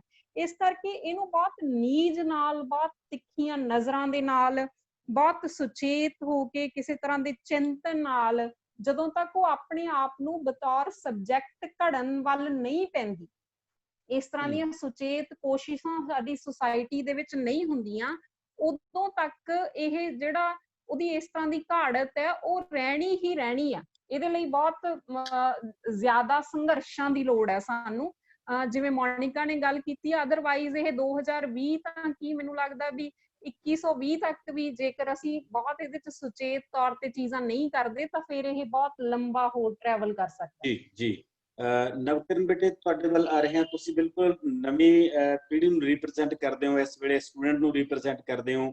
ਜਿਹੜੀ ਗੱਲ ਮੋਨਿਕਾ ਹੋਰਾਂ ਨੇ ਤੇ ਨੀਤੂ ਹੋਰਾਂ ਨੇ ਕਹੀ ਹੈ ਕਿ ਬਹੁਤ ਗੁੰਝਲਦਾਰ ਸਟਰਕਚਰ ਹੈ ਇਹ, ਇਸ ਹਾਇਰਾਰਕੀ ਨੂੰ ਸਮਝਣਾ। ਮੈਂ ਤੁਹਾਨੂੰ ਇਹ ਪੁੱਛਣਾ ਚਾਹੁੰਦਾ ਕਿ ਜਿਹੜੀ ਤੁਹਾਡੇ ਵਾਲੀ ਪੀੜ੍ਹੀ ਹੈ, ਇਹਦੀਆਂ ਇਸ ਪੀੜ੍ਹੀ ਦੇ ਨਾਲ ਸੰਬੰਧਿਤ ਕੁੜੀਆਂ ਨੇ ਜਿਹੜੀਆਂ, ਉਹ ਇਸ ਹਾਇਰਾਰਕੀ ਨੂੰ ਸਮਝ ਕੇ ਇਹਦਾ ਵਿਰੋਧ ਕਰ ਰਹੀਆਂ ਨੇ, ਜਾਂ ਕਿਤੇ ਕੋਈ ਫੈਸ਼ਨ ਹੀ ਹੈ, ਇੱਕ ਟ੍ਰੈਂਡ ਹੀ ਹੈ ਕਿ ਅਸੀਂ ਬਸ ਵਿਰੋਧ ਕਰਨਾ ਹੀ ਹੈ? ਮੈਨੂੰ ਤੁਹਾਡਾ ਸਵਾਲ ਹੀ ਵੈਸੇ ਕਾਫੀ ਇੰਟਰਸਟਿੰਗ ਲੱਗਿਆ ਸੀ। ਮਗਰ ਪਰਸਨਲੀ ਦੱਸਾਂ ਤਾਂ ਜੇ ਸੱਚਮੁੱਚ ਫੈਸ਼ਨ ਦੇ ਤੌਰ ਤੇ ਵੀ ਕੋਈ ਹਿੱਸਾ ਕਰ ਰਿਹਾ ਨਾ, ਤਾਂ ਵੀ ਮੇਰੇ ਲਈ ਤਾਂ ਬਹੁਤ ਖੁਸ਼ੀ ਦੀ ਗੱਲ ਹੈ ਕਿ ਸਾਡੇ ਫੈਸ਼ਨ ਇੰਨੇ ਪੋਲੀਟੀਕਲ ਹੋ ਗਏ। ਬਿਕਾਜ਼ ਇਹ ਜ਼ਰੂਰ ਹੈ, ਮਤਲਬ ਇਹ ਸੱਚਾਈ ਹੈ ਜੋ ਅਸੀਂ ਪਹਿਲੇ ਦੋ ਸਪੀਕਰਾਂ ਦੇ ਮੂੰਹ ਤੋਂ ਸੁਣੀ ਹੈ ਕਿ ਇਹ ਸਟਰਕਚਰ ਬਹੁਤ ਗੁੰਝਲਦਾਰ ਹੈ। ਬਟ ਇਹ ਦੂਜੀ ਸੱਚਾਈ ਇਹ ਵੀ ਹੈ ਜੋ ਮੈਨੂੰ ਲੱਗਦਾ ਮੋਨਿਕਾ ਨੇ ਕਿਤੇ ਨਾ ਕਿਤੇ ਆਪਣੀ ਗੱਲ 'ਚ ਉਹਨਾਂ ਨੇ ਕਹੀ ਹੈ ਕਿ ਬੇਸ਼ੱਕ ਇੱਕ ਗ੍ਰੰਥਾਂ 'ਚ ਜਿਸ ਭਾਸ਼ਾ 'ਚ ਲਿਖਿਆ ਹੈ ਜਾਂ ਬੇਸ਼ੱਕ ਜਿੰਨੇ ਗੁੰਝਲਦਾਰ ਤਰੀਕੇ ਨਾਲ ਇਹ ਸਮਾਜ 'ਚ ਵਿਚਰ ਰਿਹਾ ਹੈ ਉਹ ਕਾਫੀ ਲੇਅਰਡ ਹੈ ਤੇ ਉਹ ਕਾਫੀ ਕਹਿ ਲੋ ਕਿ ਉਸ ਉਲਝਣ ਨੂੰ ਸੁਲਝਾਉਣਾ ਕਾਫੀ ਡਿਫਿਕਲਟ ਹੈ। ਬਟ ਇਹ ਹੈ ਕਿ ਉਹਦਾ ਬਹੁਤ ਹੀ ਜਿਹੜਾ ਸਰਲ ਰੂਪ ਹੈ ਉਹ ਕਿਸੇ ਵੀ ਕੁੜੀ ਨੂੰ ਰੋਜ਼ਮर्रा ਦੀ ਜ਼ਿੰਦਗੀ 'ਚ ਚੱਲਣਾ ਪੈਂਦਾ ਹੈ। ਇਸ ਕਰਕੇ ਮੈਂ ਇਹ ਜ਼ਰੂਰ ਸਮਝਦੀ ਹਾਂ ਕਿ ਔਰਤ ਨਾਲ ਕੀ ਵਧੀਕੀਆਂ ਹੋ ਰਹੀਆਂ ਨੇ, ਔਰਤ ਨਾਲ ਕਿਸ ਪੱਧਰ ਤੇ ਵਧੀਕੀਆਂ ਹੋ ਰਹੀਆਂ ਨੇ, ਇਹ ਉਹ ਵਧੀਕੀਆਂ ਸਮਝਣ ਲਈ ਕਮ ਸੇ ਕਮ ਕਿਸੇ ਔਰਤ ਨੂੰ ਕੋਈ ਗ੍ਰੰਥ ਚੱਕ ਕੇ ਪੜ੍ਹਨਾ ਪਵੇ ਜਾਂ ਕੋਈ ਮਤਲਬ ਅਧਿਆਤਮਕ ਗਿਆਨ ਉਹਨੂੰ ਹਾਸਲ ਕਰਨਾ ਪਵੇ, ਉਹਦੀ ਉਹਨੂੰ ਲੋੜ ਨਹੀਂ ਪੈਂਦੀ ਕਿਸੇ ਕੁੜੀ ਨੂੰ। ਉਹ ਵੈਸੇ ਹੀ ਮਤਲਬ ਜੰਮਣ ਤੋਂ ਲੈ ਕੇ ਮਤਲਬ ਮੈਨੂੰ ਲੱਗਦਾ ਜਦੋਂ ਉਹ ਮਤਲਬ ਬਿਲਕੁਲ ਛੋਟੇ ਲੈਵਲ ਤੇ ਦੇਖੀਏ, ਜਦੋਂ ਘਰ ਦੇ ਵਿੱਚ ਖਾਣਾ ਮੁੰਡੇ ਨੂੰ ਜ਼ਿਆਦਾ ਮਿਲੂ ਜਾਂ ਕੁੜੀ ਨੂੰ ਜ਼ਿਆਦਾ ਮਿਲੂ, ਜਦੋਂ ਉੱਥੋਂ ਹੀ ਇਹ ਚੀਜ਼ਾਂ ਮਤਲਬ ਉਹ ਡਿਸਪੈਰਿਟੀ ਸਾਹਮਣੇ ਆ ਜਾਂਦੀ ਹੈ ਤਾਂ ਇੰਨੇ ਸਿੰਪਲ ਕਹਿ ਲੋ ਤਰੀਕਿਆਂ ਦੇ ਵਿੱਚ ਵੀ ਜਿਹੜੀ ਉਹ ਇਹ ਸਾਰੇ ਗੁੰਝਲਦਾਰ ਸਟਰਕਚਰ ਦਾ ਜਿਹੜਾ ਰਿਜ਼ਲਟ ਹੈ ਉਹ ਉੱਥੇ ਕਿਸੇ ਵੀ ਕੁੜੀ ਦੇ ਸਾਹਮਣੇ ਆ ਜਾਂਦਾ ਹੈ। ਤਾਂ ਇਹ ਜ਼ਰੂਰ ਹੈ ਕਿ ਕਿ ਇਹ ਵਧੀਕੀ ਪਈ ਹੈ ਜਾਂ ਇਹ ਡਿਸਪੈਰਿਟੀ ਸਮਾਜ 'ਚ ਪਈ ਹੈ, ਉਹਨੂੰ ਸਮਝਣ ਲਈ ਮੈਨੂੰ ਨਹੀਂ ਲੱਗਦਾ ਕਿਸੇ ਕੁੜੀ ਨੂੰ ਕੋਈ ਬਹੁਤ ਕਹਿ ਲੋ ਗਿਆਨ ਹਾਸਲ ਕਰਨ ਦੀ ਲੋੜ ਹੈ। ਬਟ ਇਹ ਜ਼ਰੂਰ ਹੈ ਕਿ ਅਸੀਂ ਇਹਨਾਂ ਜੰਜੀਰਾਂ ਚੋਂ ਨਿਕਲਣਾ ਕਿਵੇਂ ਹੈ, ਅਸੀਂ ਇਸ ਢਾਂਚੇ ਨੂੰ ਬਦਲਣਾ ਕਿਵੇਂ ਹੈ, ਕਿਉਂਕਿ ਢਾਂਚੇ ਨੂੰ ਬਦਲਣਾ ਕਿਸੇ ਇੰਡੀਵਿਜੂਅਲ ਦੇ ਹੱਥ 'ਚ ਨਹੀਂ ਹੈਗਾ। ਢਾਂਚੇ ਨੂੰ ਬਦਲਣ ਲਈ ਤੁਹਾਨੂੰ ਪੂਰੀ ਇੱਕ ਵੱਡੀ ਸੋਸ਼ਲ ਪੋਲੀਟੀਕਲ ਮੂਵਮੈਂਟ ਚਾਹੀਦੀ ਹੈ ਤੇ ਉਹਨੂੰ ਆਰਗੇਨਾਈਜ਼ ਕਰਨ ਲਈ, ਉਹਨੂੰ ਸਮਝਣ ਲਈ, ਉਹਦੇ ਕਾਬਿਲ ਹੋਣ ਲਈ ਜ਼ਰੂਰ ਸਾਨੂੰ ਕਹਿ ਲਓ ਕਿ ਪੜ੍ਹਾਈ ਦੀ ਲੋੜ ਹੈ, ਅਧਿਐਨ ਦੀ ਲੋੜ ਹੈ, ਸਾਨੂੰ ਹੋਰਾਂ ਨਾਲ ਜੁੜਨ ਦੀ ਲੋੜ ਹੈ, ਇੱਕ ਮਤਲਬ ਕਲੈਕਟਿਵ ਐਫਰਟ ਪਾਉਣ ਦੀ ਲੋੜ ਹੈ। ਤੇ ਸੱਚਮੁੱਚ ਮਤਲਬ ਜਿਹੜੀ ਸਾਡੀ ਨਵੀਂ ਜਨਰੇਸ਼ਨ ਹੈ ਉਹ ਇਸ ਵੱਲ ਨੂੰ ਵੱਧ ਰਹੀ ਹੈ। ਤਾਂ ਹੀ ਹੈ ਮਤਲਬ ਸਿਰਫ ਕਹਿ ਲਓ ਜੈਂਡਰ ਇਸ਼ੂਜ਼ ਤੇ ਨਹੀਂ, ਅਸੀਂ ਪਿਛਲੇ ਮਤਲਬ ਐਟਲੀਸਟ ਪਿਛਲੇ ਇੱਕ ਦਹਾਕੇ ਤੋਂ ਮੈਂ ਬਹੁਤ ਦਾਅਵੇ ਨਾਲ ਕਹਿ ਸਕਦੀ ਹਾਂ ਕਿ ਸਾਡੀ ਇੰਡੀਆ ਦੀ ਪੋਲਿਟਿਕਸ ਦੇ ਕਹਿ ਲਓ ਫਰੰਟ ਲਾਈਨ ਤੇ ਔਰਤਾਂ ਦੇ ਮੁੱਦੇ ਲਗਾਤਾਰ ਮਤਲਬ ਉਹ ਮੈਜੋਰਿਟੀ ਚਾਹੇ ਮੈਂ ਇਹ ਦਾਅਵੇ ਨਹੀਂ ਕਰੂੰਗੀ ਬਟ ਉਹ ਲਗਾਤਾਰ ਆਉਂਦੇ ਰਹੇ ਨੇ। ਬੇਸ਼ੱਕ ਉਹ ਨਿਰਭੈ ਕੇਸ ਤੋਂ ਸ਼ੁਰੂ ਕਰਕੇ, ਬਿਕਾਜ਼ ਮੇਰੀ ਸੁਰਤੀ 'ਚ ਜੇ ਮੈਂ ਕਹਾਂ ਉਹ ਜਿਹੜੀ ਇੱਕ ਸਭ ਤੋਂ ਵੱਡੀ ਇਨੀਸ਼ੀਅਲ ਮੂਵਮੈਂਟ ਕਹਿ ਲਓ ਜੈਂਡਰ ਇਸ਼ੂ ਦੇ ਉੱਤੇ, ਰੇਪ ਦੇ ਇਸ਼ੂ ਦੇ ਉੱਤੇ, ਉਹ ਸ਼ੁਰੂ ਹੋਈ ਸੀ ਤੇ ਉਸ ਤੋਂ ਬਾਅਦ ਵੱਖੋ ਵੱਖਰੇ ਮੁੱਦਿਆਂ ਤੇ ਅਸੀਂ ਦੇਖਿਆ ਕਿ ਔਰਤਾਂ ਦੇ ਉਹ ਬੇਸ਼ੱਕ ਫਿਰ ਹੌਸਟਲਾਂ ਦੇ ਟਾਈਮਿੰਗ ਨੂੰ ਲੈ ਕੇ ਹੋਵੇ, ਉਹ ਬੇਸ਼ੱਕ ਆਪਣੇ ਮਰਜ਼ੀ ਦੇ ਪਾਰਟਨਰ ਲੈ ਕੇ, ਉਹ ਅਲੱਗ-ਅਲੱਗ ਮੁੱਦਿਆਂ ਦੇ ਰੂਪ 'ਚ ਸਾਹਮਣੇ ਆਉਂਦੀ ਰਹੀ ਹੈ।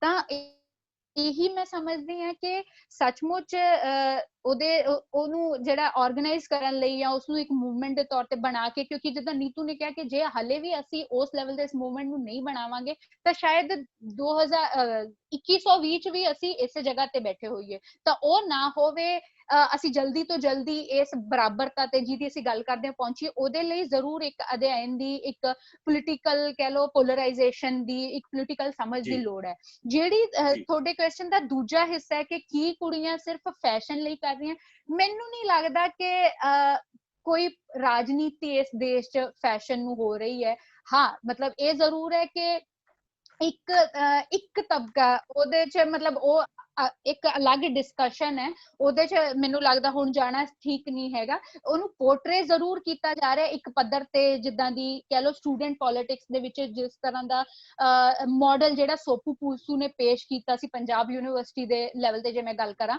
ਉਹਨੂੰ ਇੱਕ ਫੈਸ਼ਨ ਬਣਾਉਣ ਦਾ। ਬਟ ਮੈਨੂੰ ਨਹੀਂ ਲੱਗਦਾ ਜਿਸ ਤਰ੍ਹਾਂ ਦੀ ਸੀਰੀਅਸ ਕਮਿਟਮੈਂਟ ਦੀ ਪੋਲਿਟਿਕਸ ਦੀ ਮੰਗ ਜੈਂਡਰ ਵਰਗੇ ਇਸ਼ੂ ਕਰਦੇ ਨੇ ਜਾਂ ਫੈਮਿਨਿਜ਼ਮ ਵਰਗੇ ਇਸ਼ੂ ਕਰਦੇ ਨੇ, ਉਹ ਸਿਰਫ ਮਹਿਜ ਫੈਸ਼ਨ ਹੋ ਕੇ ਰਹਿ ਜੇ ਜਾਂ ਫੈਸ਼ਨ ਦੇ ਲਈ ਉਹਨੂੰ ਕੋਈ ਕਰ ਰਿਹਾ, ਉਸ ਚੀਜ਼ ਨਾਲ ਮੈਂ ਸਹਿਮਤ ਨਹੀਂ ਹਾਂ। ਜੀ ਆਪਾਂ ਦੂਜੇ ਰਾਉਂਡ ਵੱਲ ਆਉਣੇ ਸਵਾਲਾਂ ਦੇ ਵੱਲ।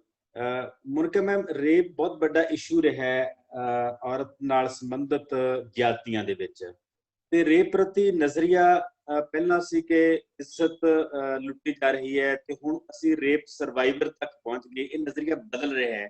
ਇਹਦੇ ਪਿੱਛੇ ਕਿਹੜੀ ਧਾਰਨਾ ਕੰਮ ਕਰਦੀ ਹੈ? ਰੇਪ ਨੂੰ ਅਸੀਂ ਕਿਸ ਤਰ੍ਹਾਂ ਦੇਖ ਸਕਦੇ ਹਾਂ ਹੁਣ ਦੇ ਦੌਰ ਦੇ ਵਿੱਚ?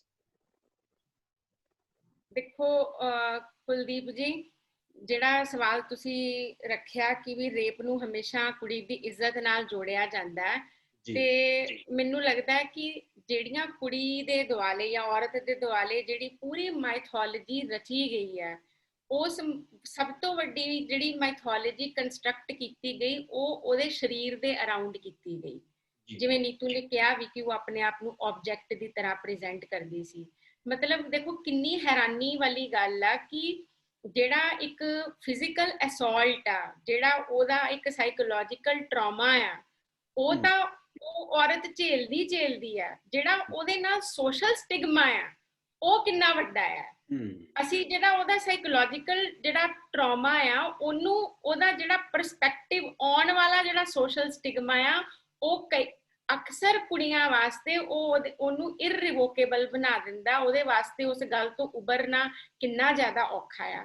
ਮੈਨੂੰ ਲੱਗਦਾ ਹੈ ਕਿ ਇਹਦੇ ਵਿੱਚ ਜੇਕਰ ਤੁਸੀਂ ਮੇਰੀ ਨਿੱਜੀ ਰਾਏ ਪੁੱਛੋ ਤਾਂ ਮੈਂ ਔਰਤਾਂ ਨੂੰ ਇਹ ਕਹਿਣਾ ਚਾਹੁੰਦੀ ਆ ਕਿ ਦੇਖੋ ਕੁੜੀਆਂ ਬਾਰੇ ਕਿਹਾ ਵੀ ਗਿਆ ਕਿ their anatomy is their destiny, ਕਿ ਔਰਤ ਦਾ ਸਰੀਰ ਹੀ ਉਹਦੀ ਕਿਸਮਤ ਆ। ਯਾਨੀ ਜੇ ਉਹ ਲੰਬੀ, ਉੱਚੀ, ਗੋਰੀ, ਸੋਹਣੀ ਆ ਤੇ ਉਹ ਜੰਮਦੀ, ਉਹ ਮਤਲਬ ਮੈਂ ਆਪਣੇ ਬਚਪਨ ਵਿੱਚ ਏਦਾਂ ਦੀਆਂ ਗੱਲਾਂ ਸੁਣੀਆਂ ਆ ਕਿ ਚਲੋ ਜੇ ਕੁੜੀ ਜੰਮ ਵੀ ਪਈ ਤੇ ਘੱਟੋ ਘੱਟ ਸੋਹਣੀ ਤਾਂ ਹੋਵੇ। ਮਤਲਬ ਫਿਰ ਇਹਨੂੰ ਵਿਆਹਣਾ ਤੇ ਇਹਨੂੰ ਸਮਾਜ ਵਿੱਚ ਇਹਨੂੰ ਸੈਟਲ ਕਰਨਾ ਸਾਡੀ ਇੱਕ ਜ਼ਿੰਮੇਵਾਰੀ, ਕਿਉਂਕਿ ਫਿਰ ਇਹਨੂੰ ਵਿਆਹਣ ਵਾਲੇ ਤੇ ਇਹਨੂੰ ਚਾਹਣ ਵਾਲੇ ਕੋਈ ਨਾ ਕੋਈ ਆਪੇ ਹੀ ਆ ਜਾਊਗਾ।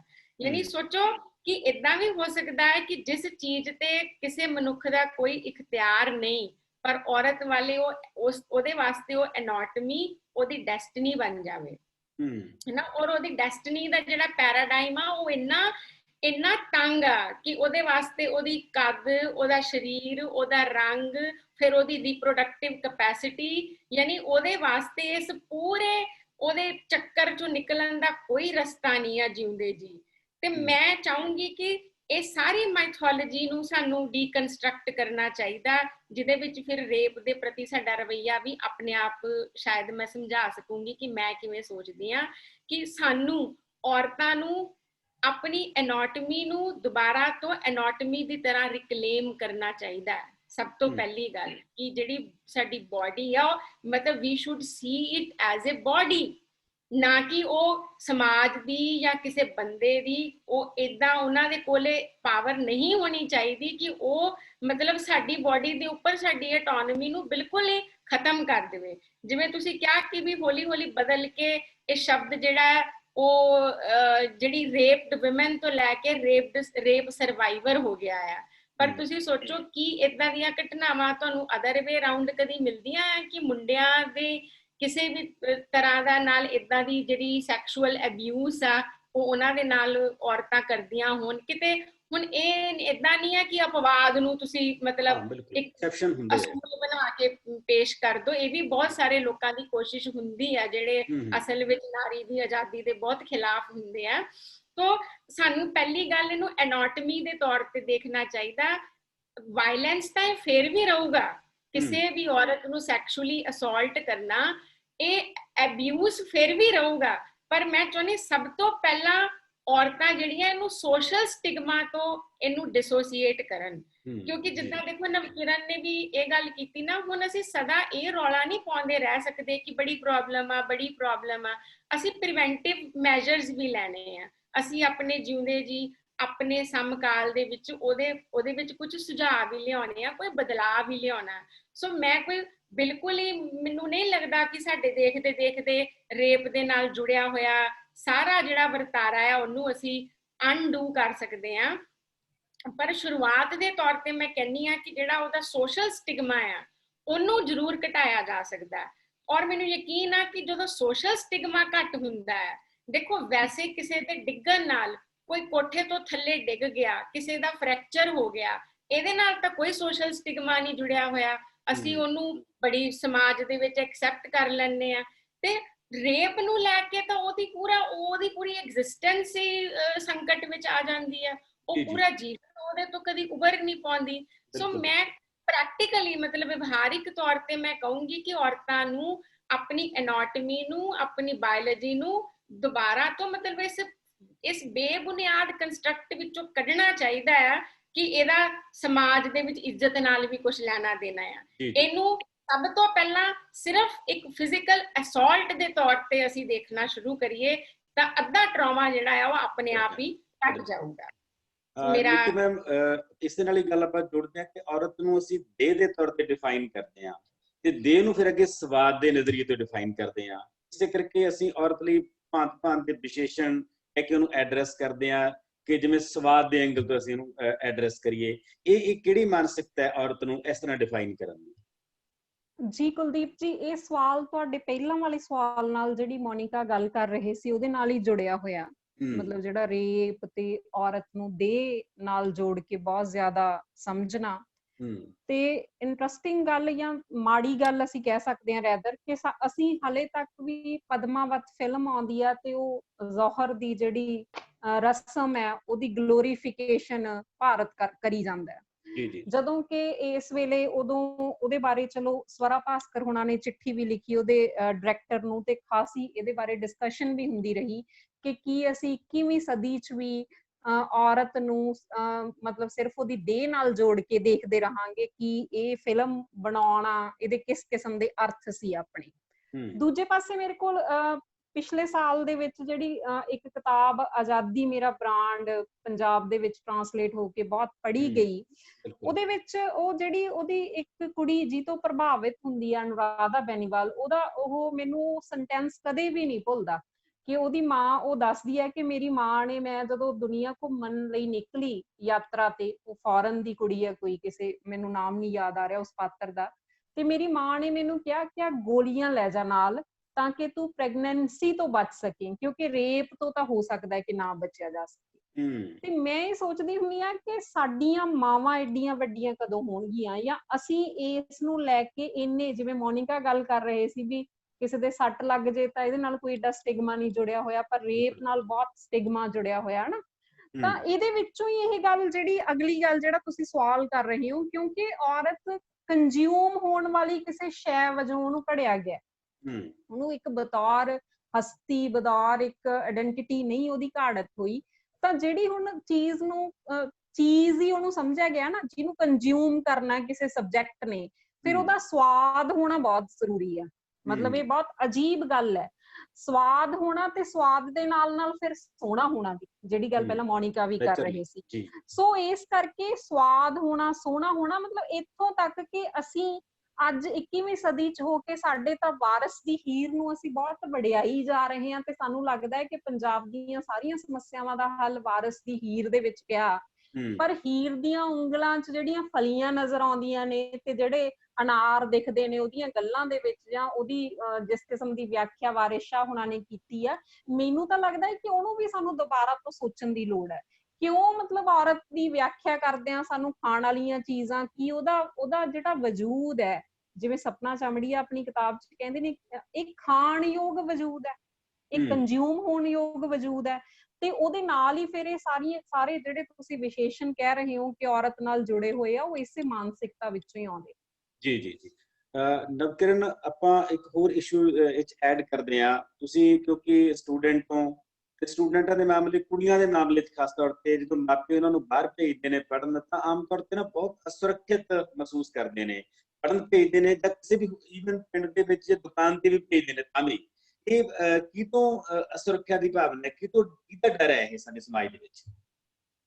ਐਕਚੁਅਲੀ ਮਤਲਬ ਉਹੀ ਹੈ ਕਿ ਸਾਰੀਆਂ ਚੀਜ਼ਾਂ ਆਪਸ 'ਚ ਮਿਲੀਆਂ ਹੀ ਹੋਈਆਂ। ਜਿਹੜੀ ਡਿਸਕਸ਼ਨ ਆਲਰੇਡੀ ਚੱਲ ਰਹੀ ਹੈ ਕਿ ਜਿਹੜੀ ਔਰਤ ਦੀ ਬੋਡੀ ਹੈ ਉਹਨੂੰ ਕਹਿ ਲੋ ਇੱਕ ਪੂਰੀ ਫੈਮਿਲੀ ਦੀ ਇੱਜ਼ਤ, ਬਾਪ ਦੀ ਇੱਜ਼ਤ, ਬਾਪ ਦੀ ਪੱਗ, ਉਹ ਸਾਰੀ ਜਿਹੜੀ ਹੈ ਉਹ ਔਰਤ ਦੇ ਬੋਡੀ ਨਾਲ ਜੋੜ ਕੇ ਸਾਡੇ ਸਮਾਜ ਨੇ ਇਸ ਤਰ੍ਹਾਂ ਦਾ ਢਾਂਚਾ ਬਣਾਤਾ ਕਿ ਉਹ ਜੋੜ ਕੇ ਦੇਖੀ ਜਾਂਦੀ ਹੈ। ਇਸੇ ਕਰਕੇ ਤੁਸੀਂ ਦੇਖ ਲਓ ਕਿ ਜਦੋਂ ਵੀ ਕੋਈ ਕਨਫਲਿਕਟ ਵਰਗੀ ਸਿਚੁਏਸ਼ਨ ਬਣਦੀ ਹੈ, ਕੋਈ ਵਾਰ ਹੈ, ਕਿਸੇ ਵੀ ਤਰ੍ਹਾਂ ਦਾ ਪੋਲੀਟੀਕਲ ਸੋਸ਼ਲ ਕਨਫਲਿਕਟ ਹੈ, ਉਹਦੇ 'ਚ ਬਦਲਾ ਲੈਣ ਲਈ ਕੀ ਕੀਤਾ ਜਾਂਦਾ? ਉਹਦੇ 'ਚ ਬਦਲਾ ਲੈਣ ਲਈ ਵਿਰੋਧੀ ਧਿਰ ਦੀਆਂ ਔਰਤਾਂ ਨੂੰ ਟਾਰਗੇਟ ਕੀਤਾ ਜਾਂਦਾ।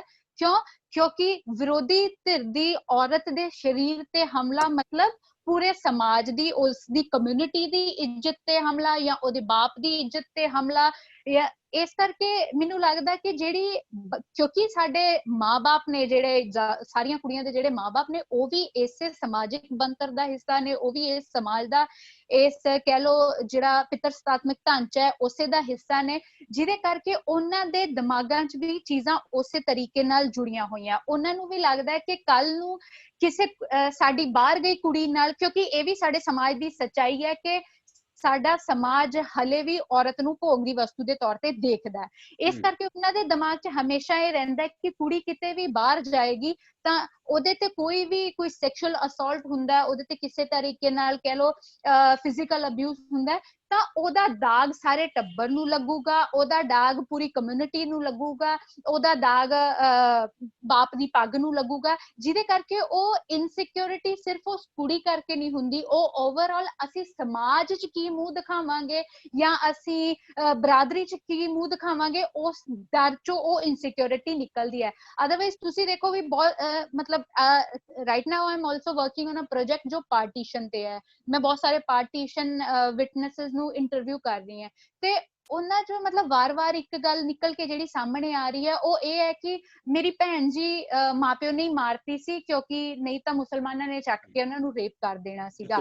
ਤੇ ਉਹ ਸੀ ਇੱਜ਼ਤ ਦਾ ਮਾਮਲਾ ਕਿ ਉਹ ਪੂਰੀ ਕਮਿਊਨਿਟੀ ਲਈ ਜਾਂ ਪੂਰੇ ਟੱਬਰ ਲਈ ਇੱਜ਼ਤ ਦਾ ਸਵਾਲ ਹੋ ਜਾਊਗਾ। ਤਾਂ ਮੈਨੂੰ ਲੱਗਦਾ ਕਿ ਜਿਹੜੀ ਇਹ ਅਸੀਂ ਜਿਹੜੀ ਨੀਤੂ ਨੇ ਗੱਲ ਕੀਤੀ, ਜਦੋਂ ਮੋਨਿਕਾ ਗੱਲ ਕਰ ਰਹੇ ਸੀ, ਸੇਮ ਚੀਜ਼ ਮੈਂ ਸੋਚ ਰਹੀ ਸੀ ਅਨੁਰਾਧਾ ਬੈਨੀਵਾਲ ਦੀ ਬੁੱਕ ਦਾ ਉਹ ਇੱਕ ਸੈਕਸ਼ਨ ਜਿੱਥੇ ਉਹ ਕਹਿੰਦੀ ਹੈ ਕਿ ਮੇਰੀ ਦੋਸਤ ਦੀ ਮਾਂ ਲਈ ਉਹ ਉਨਾ ਹੀ ਸਹਿਜ ਸੀ, ਉਹਦੀ ਮਾਂ ਨੇ ਉਹਨੂੰ ਬਾਹਰ ਜਾਣ ਤੋਂ ਰੋਕਿਆ ਨਹੀਂ ਇਸ ਡਰ ਤੋਂ ਕਿ ਬਾਹਰ ਜਾ ਕੇ ਉਹਦੇ ਨਾਲ ਰੇਪ ਹੋ ਸਕਦਾ, ਉਹਦੇ ਨਾਲ ਸੈਕਸ਼ੂਅਲ ਅਸੌਲਟ ਹੋ ਸਕਦਾ। ਉਹਦੀ ਮਾਂ ਨੇ ਉਹਨੂੰ ਰੋਕਿਆ ਨਹੀਂ, ਉਹਦੀ ਮਾਂ ਨੇ ਸਿੰਪਲੀ ਕਿਹਾ ਤੂੰ ਕੰਟਰਾਸੈਪਟਿਵ ਪਿਲਸ ਲੈ ਜਾ ਕਿਉਂਕਿ ਜੰਗਲੀ ਮਤਲਬ ਜੰਗਲੀ ਇਨਸਾਨ ਤੈਨੂੰ ਕਿਤੇ ਵੀ ਮਿਲ ਸਕਦਾ ਜਿਹੜਾ ਤੈਨੂੰ ਅਸੌਲਟ ਕਰੇ, ਤੈਨੂੰ ਰੇਪ ਕਰੇ। ਬਟ ਮਤਲਬ ਇੱਕ ਸਹਿਜਤਾ ਜਿਹੜੀ ਉਸ ਸਟੇਟਮੈਂਟ ਦੇ ਵਿੱਚ ਹੈ, ਜੇ ਉਹ ਸਹਿਜਤਾ ਸਾਡੇ ਮਾਪਿਓ 'ਚ ਆ ਜਾਏ, ਸਾਡੇ ਸਮਾਜ 'ਚ ਆ ਜਾਏ, ਤੇ ਮੈਨੂੰ ਲੱਗਦਾ ਕਿ ਕੁੜੀ ਨੂੰ ਬਾਹਰ ਭੇਜਣਾ ਕਿਸੇ ਲਈ ਇਨਸਿਕਿਉਰਿਟੀ ਦੀ ਚੀਜ਼ ਨਹੀਂ ਰਹਿ ਜੂਗੀ ਕਿਉਂਕਿ ਫਿਰ ਰੇਪ ਦੀ ਪ੍ਰੋਬੇਬਿਲਿਟੀ ਉਨੀ ਹੋਏਗੀ ਜਿੰਨੀ ਕੋਈ ਐਕਸੀਡੈਂਟ ਹੋਣ ਦੀ ਪ੍ਰੋਬੇਬਿਲਿਟੀ ਹੈ। ਜਦੋਂ ਮੁੰਡੇ ਘਰਾਂ 'ਚੋਂ ਬਾਹਰ ਨਿਕਲਦੇ ਆ ਜਾਂ ਘਰ ਦਾ ਕੋਈ ਵੀ ਸਦੱਸਿਆ ਘਰ ਤੋਂ ਬਾਹਰ ਨਿਕਲਦਾ, ਸੜਕਾਂ ਤੇ ਜਾਂਦਾ ਹੈ, ਐਕਸੀਡੈਂਟ ਦੀ ਕਿਸੇ ਵੀ ਦੁਰਘਟਨਾ ਦੀ ਸੰਭਾਵਨਾ ਹਮੇਸ਼ਾ ਰਹਿੰਦੀ ਹੈ। ਬਟ ਅਸੀਂ ਉਹਦੇ ਡਰ ਤੋਂ ਕਦੇ ਉਹਨਾਂ ਨੂੰ ਦਰਵਾਜ਼ੇ ਅੰਦਰ ਬੰਦ ਕਰਕੇ ਨਹੀਂ ਰੱਖਦੇ। ਪਰ ਕੁੜੀਆਂ ਦੇ ਨਾਲ ਇਹ ਇਸ ਤਰ੍ਹਾਂ ਕੀਤਾ ਜਾਂਦਾ ਹੈ ਕਿਉਂਕਿ ਕੁੜੀ ਦੀ ਬੋਡੀ ਨੂੰ ਜਿਹੜਾ ਹੈ ਉਹ ਪੂਰੇ ਟੱਬਰ ਦੀ ਇੱਜ਼ਤ ਨਾਲ ਜੋੜ ਕੇ ਦੇਖਿਆ ਜਾਂਦਾ ਹੈ। ਇਸ ਕਰਕੇ ਮੈਨੂੰ ਲੱਗਦਾ ਹੈ ਕਿ ਮਤਲਬ ਇਹ ਸਾਰੇ ਸਵਾਲਾਂ ਦਾ ਜਵਾਬ ਇੱਕੋ ਹੀ ਨਿਕਲ ਰਿਹਾ ਤਿੰਨੋਂ ਸਵਾਲਾਂ ਦਾ ਦੇਖੀਏ ਕਿ ਸਾਨੂੰ ਉਹ ਜਿਹੜੀਆਂ ਦੋ ਚੀਜ਼ਾਂ ਨੇ ਉਹਨਾਂ ਨੂੰ ਅਲੱਗ ਕਰਨਾ ਹੋਵੇਗਾ। ਸਾਡੇ ਸਰੀਰ ਦਾ ਸਾਡੇ ਟੱਬਰ ਦੀ ਇੱਜ਼ਤ ਨਾਲ ਕੋਈ ਲੈਣ ਦੇਣ ਨਹੀਂ, ਸਾਡੇ ਬਾਪ ਦੀ ਜਾਂ ਸਾਡੀ ਕਮਿਊਨਿਟੀ ਦੀ ਇੱਜ਼ਤ ਨਾਲ ਕੋਈ ਲੈਣ ਦੇਣ ਨਹੀਂ। ਜੇ ਕੋਈ ਸਾਡੀ ਬੋਡੀ ਤੇ ਅਸੌਲਟ ਹੁੰਦਾ ਉਹ ਸਿਰਫ ਇੱਕ ਅਸੌਲਟ ਹੈ ਤੇ ਉਹਨੂੰ ਉਸੇ ਤਰੀਕੇ ਨਾਲ ਦੇਖਿਆ ਜਾਵੇ। ਹਾਂ, ਉਹਦੀ ਪਿੱਛੇ ਦੀ ਜਿਹੜੀ ਪੋਲਿਟਿਕਸ ਹੈ ਕਿ ਕਿਉਂ ਉਹ ਅਸੌਲਟ ਕੀਤਾ ਜਾ ਰਿਹਾ, ਉਹ ਕਿਸ ਮਾਨਸਿਕਤਾ ਚੋਂ ਨਿਕਲ ਕੇ ਆ ਰਿਹਾ, ਉਹ ਕਿਸ ਬਦਲੇ ਦੇ ਭਾਵ ਚੋਂ ਨਿਕਲ ਕੇ ਆ ਰਿਹਾ, ਮੈਨੂੰ ਲੱਗਦਾ ਉਹ ਜ਼ਰੂਰ ਗੰਭੀਰਤਾ ਦਾ ਵਿਸ਼ਾ ਹੈ। ਉਹਦੇ ਤੇ ਜ਼ਰੂਰ ਗੱਲਬਾਤ ਬਹੁਤ ਹੀ ਗੰਭੀਰਤਾ ਨਾਲ ਹੋਣੀ ਚਾਹੀਦੀ ਹੈ, ਸੀਰੀਅਸਨੈਸ ਨਾਲ ਹੋਣੀ ਚਾਹੀਦੀ ਹੈ। ਜੀ ਜੀ। ਹੁਣ ਆਪਾਂ ਤੀਜੇ ਰਾਉਂਡ ਦੇ ਵਿੱਚ ਕਲਾਮਾਂ ਦਾ ਔਰਤ ਨਾਲ ਰਿਸ਼ਤਾ, ਇਸ ਤੇ ਗੱਲ ਕਰਾਂਗੇ। ਮੁਨਕਾ ਮੈਮ ਨਾਲ ਚਰਚਾ ਕਰਦੇ ਹਾਂ ਕਿ ਸਾਡੀਆਂ ਫਿਲਮਾਂ ਦੇ ਵਿੱਚ ਔਰਤਾਂ ਜਿਸ ਰੂਪ ਦੇ ਵਿੱਚ ਆ ਰਹੀਆਂ ਨੇ, ਚਾਹੇ ਉਹ ਮਾਂ ਦਾ ਰੂਪ ਹੈ, ਚਾਹੇ ਉਹ ਮਹਿਬੂਬਾ ਦਾ ਰੂਪ ਹੈ, ਚਾਹੇ ਉਹ ਪਤਨੀ ਦਾ ਰੂਪ ਹੈ, ਚਾਹੇ ਰੇਪ ਸੀਨਾਂ ਨੂੰ ਵੱਡੇ ਵੱਡੇ ਬੈਨਰ ਬਣਾ ਕੇ ਐਡਵਰਟਾਈਜ਼ਮੈਂਟ ਕਰਨ ਦਾ ਰੂਪ ਹੈ। ਤੁਸੀਂ ਸਾਡੀਆਂ ਫਿਲਮਾਂ ਦਾ ਕਿਵੇਂ ਐਨਾਲਾਈਜ਼ ਕਰਦੇ ਹੋ ਫੈਮਿਨਿਜ਼ਮ ਦੇ ਐਂਗਲ ਤੋਂ, ਜੈਂਡਰ ਦੇ ਐਂਗਲ? ਆਪਣਾ ਮਾਈਕ ਅਨਮਿਊਟ ਕਰ ਲਓ ਜੀ ਮੋਨਿਕਾ ਮੈਮ। ਹਾਂਜੀ ਹਾਂਜੀ, तो ਤੁਸੀਂ ਹੋਸਟ ਵੱਲੋਂ ਹੀ ਮਿਊਟਡ ਸੀਗਾ ਜੀ। ਮੈਂ ਇਹ ਸੋਚਦੀ ਆ ਜੋ ਤੁਸੀਂ ਸਵਾਲ ਕੀਤਾ ਆ ਕਿ ਇਹਦੇ ਵਿੱਚ ਦੋ ਚੀਜ਼ਾਂ ਆ ਕਿ ਰੇਪ ਨੂੰ ਫਿਲਮਾਂ ਦੇ ਵਿੱਚ ਜਾਂ ਸਿਨੇਮਾ ਦੇ ਵਿੱਚ, ਆਮ ਤੌਰ ਤੇ ਸਿਨੇਮਾ ਦੇ ਵਿੱਚ ਹੀ ਆਪਾਂ ਇਸ ਚੀਜ਼ ਨੂੰ ਜ਼ਿਆਦਾ ਦੇਖਦੇ ਆ ਵੀ ਇਹਨੂੰ ਇੱਕ ਪ੍ਰਮੋਸ਼ਨ ਦੇ ਤੌਰ ਤੇ ਵੀ, ਇੱਕ ਅਟਰੈਕਸ਼ਨ ਦੇ ਤੌਰ ਤੇ ਵੀ, ਇੱਕ ਐਡ ਦੇ ਤੌਰ ਤੇ ਵੀ ਕਿਵੇਂ ਹੁਣ ਉਹਦੇ ਵਿੱਚ ਸਿਰਫ ਇਹੀ ਗੱਲ ਨਹੀਂ ਹੈਗੀ ਕਿ ਜੇ ਮੈਂ ਕਹਾਂ ਕਿ ਇਹਦਾ ਇੱਕੋ ਕਾਰਨ ਆ ਕਿ ਬਈ ਉਹਨਾਂ ਨੇ ਔਰਤ ਨੂੰ ਆਬਜੈਕਟੀਫਾਈ ਕਰਨਾ ਹੁੰਦਾ। ਮੈਨੂੰ ਲੱਗਦਾ ਉਸ ਤੋਂ ਜਾਂ ਉਹਦੇ ਤੋਂ ਜ਼ਿਆਦਾ ਜਾਂ ਉਹਦੇ ਜਿੰਨਾ ਇੱਕ ਹੋਰ ਵੀ ਇੰਪੋਰਟੈਂਟ ਰੀਜ਼ਨ ਆ ਕਿ ਇੰਡੀਅਨ ਸੋਸਾਇਟੀ ਸੈਕਸ਼ੂਅਲੀ ਰਿਪਰੈਸਡ ਸੋਸਾਇਟੀ ਹੈ। ਮਤਲਬ ਸਾਰਾ ਕੁਝ ਉਹੀ ਨਹੀਂ ਹੁੰਦਾ ਜਿਹਦਾ ਮੂਲ ਸਰੋਤ ਜੋ ਹੈ। ਮੈਨੂੰ ਲੱਗਦਾ ਹੈ ਕਿ ਏਦਾਂ ਦੀਆਂ ਜਿਹੜੀ ਪੋਰਟਰੇਲਸ ਆ ਨਾ, ਤੁਸੀਂ ਦੇਖੋ ਕਿ ਈਵਨ ਲੋਕਡਾਊਨ ਦੇ ਵਿੱਚ ਵੀ ਤੁਸੀਂ ਦੇਖਿਆ ਨਾ ਕਿ ਇੰਡੀਆ ਦੇ ਵਿੱਚ ਪੌਰਨ ਦੇਖਣ ਦੀ ਜਿਹੜੀ ਉਹ ਫ੍ਰੀਕੁਐਂਸੀ ਸੀ ਉਹ ਕਿੰਨੀ ਜ਼ਿਆਦਾ ਵਧੀ ਹੈ, ਬਹੁਤ ਜ਼ਿਆਦਾ ਨਾ, ਕਿਉਂਕਿ ਅਸੀਂ ਬਹੁਤ ਹੀ ਪ੍ਰੀਟੈਂਸ਼ੀਅਸ, ਬਹੁਤ ਹੀ ਜ਼ਿਆਦਾ ਹਿਪੋਕ੍ਰਿਟੀਕਲ ਸੁਸਾਇਟੀ ਆ। ਤੇ ਸਾਨੂੰ ਇਹ ਉਹਦੇ ਨਾਲ ਹੀ ਅਸੀਂ ਗੌਰਵ ਵਰਗਾ ਵਰਡ, ਮਾਣ ਵਾਲਾ ਵਰਡ ਜਿਹੜਾ ਉਹ ਕਿੱਦਾਂ ਉਹਦੇ ਨਾਲ ਜੋੜ ਦੇਈਦਾ ਆ ਤੇ ਸਾਰੀਆਂ ਚੀਜ਼ਾਂ ਨੂੰ ਕਨਫਿਊਜ਼ ਕਰ ਦੇਈਦਾ ਅੰਤਕਾਰ। ਸੋ ਇਹ ਜਿਹੜਾ ਮੈਨੂੰ ਲੱਗਦਾ ਇੱਕ ਸੈਕਸ਼ੂਅਲੀ ਰਿਪਰੈਸਡ ਸੁਸਾਇਟੀ ਦੇ ਵਿੱਚ ਨਾ, ਉਹ ਜਿਹੜੇ ਡਾਇਰੈਕਟਰ ਆ, ਜਿਹੜੇ ਨਿਰਦੇਸ਼ਕ ਆ, ਜਿਹੜੇ ਕਲਾ ਸਿਰਜਕ ਆ, ਉਹ ਵੀ ਲੋਕਾਂ ਦੀ ਇਸ ਰਿਪਰੈਸ਼ਨ ਦੇ ਉੱਪਰ ਪਲੇ ਕਰਦੇ ਆ। ਸੋ ਉਹਦੇ ਨਾਲ ਏਦਾਂ ਦੇ ਸੀਨ ਦਿਖਾਉਣ ਨਾਲ ਦੋਵੇਂ ਗੱਲਾਂ, ਵਰਨਾ ਅਸੀਂ ਦੇਖੋ ਅਸੀਂ ਵਰਲਡ ਸਿਨੇਮਾ ਦੇਖਦੇ ਆ, ਇੱਥੇ ਤਾਂ ਫਿਰ ਵੀ ਇੰਡੀਅਨ ਫਿਲਮਾਂ ਦੇ ਵਿੱਚ ਤਾਂ ਫਿਰ ਵੀ ਉਸ ਹੱਦ ਤੱਕ ਤਾਂ ਜਿਹਨੂੰ ਅਸੀਂ ਸੋ ਕਾਲਡ ਨੰਗੇਜ਼ ਕਹਿੰਦੇ ਉਹ ਦਿਖਾਇਆ ਵੀ ਨਹੀਂ ਜਾਂਦਾ। ਤੁਸੀਂ ਹੋਰ ਫਿਲਮਾਂ ਦੂਸਰੇ ਦੇਸ਼ਾਂ ਦੀਆਂ ਦੇਖੋ, ਬਿਲਕੁਲ ਨੰਗੇ ਸਰੀਰ ਹੁੰਦੇ ਆ ਤੇ ਉਹਨੂੰ ਦੇਖਦੇ ਆ ਵੀ ਸਾਨੂੰ ਕੋਈ ਸਹਿਜਤਾ ਨਹੀਂ ਹੁੰਦੀ। ਬਿਲਕੁਲ ਉਹ ਟੋਟਲੀ ਸੈਕਸ਼ੂਅਲ ਇੰਟਰਕੋਰਸ ਆਪਣੀਆਂ ਫਿਲਮਾਂ ਦੇ ਵਿੱਚ ਬੜੀ ਆਸਾਨੀ ਨਾਲ ਦਿਖਾ ਰਹੇ ਆ, ਪਰ ਉਹ ਇਹਦਾ ਮਤਲਬ ਉਹਨਾਂ ਸੁਸਾਇਟੀਜ਼ ਦੇ ਵਿੱਚ ਉਹ ਸੁਸਾਇਟੀਜ਼ ਏਦਾਂ ਦੀਆਂ ਰਿਪਰੈਸਡ ਨਹੀਂ ਆ, ਨਹੀਂ ਤਾਂ ਉਹਨਾਂ ਦੇ ਸੈਂਸਰ ਬੋਰਡ ਉਹਨਾਂ ਫਿਲਮਾਂ ਨੂੰ ਕਦੀ ਓਕੇ ਹੀ ਨਾ ਕਰਦੇ।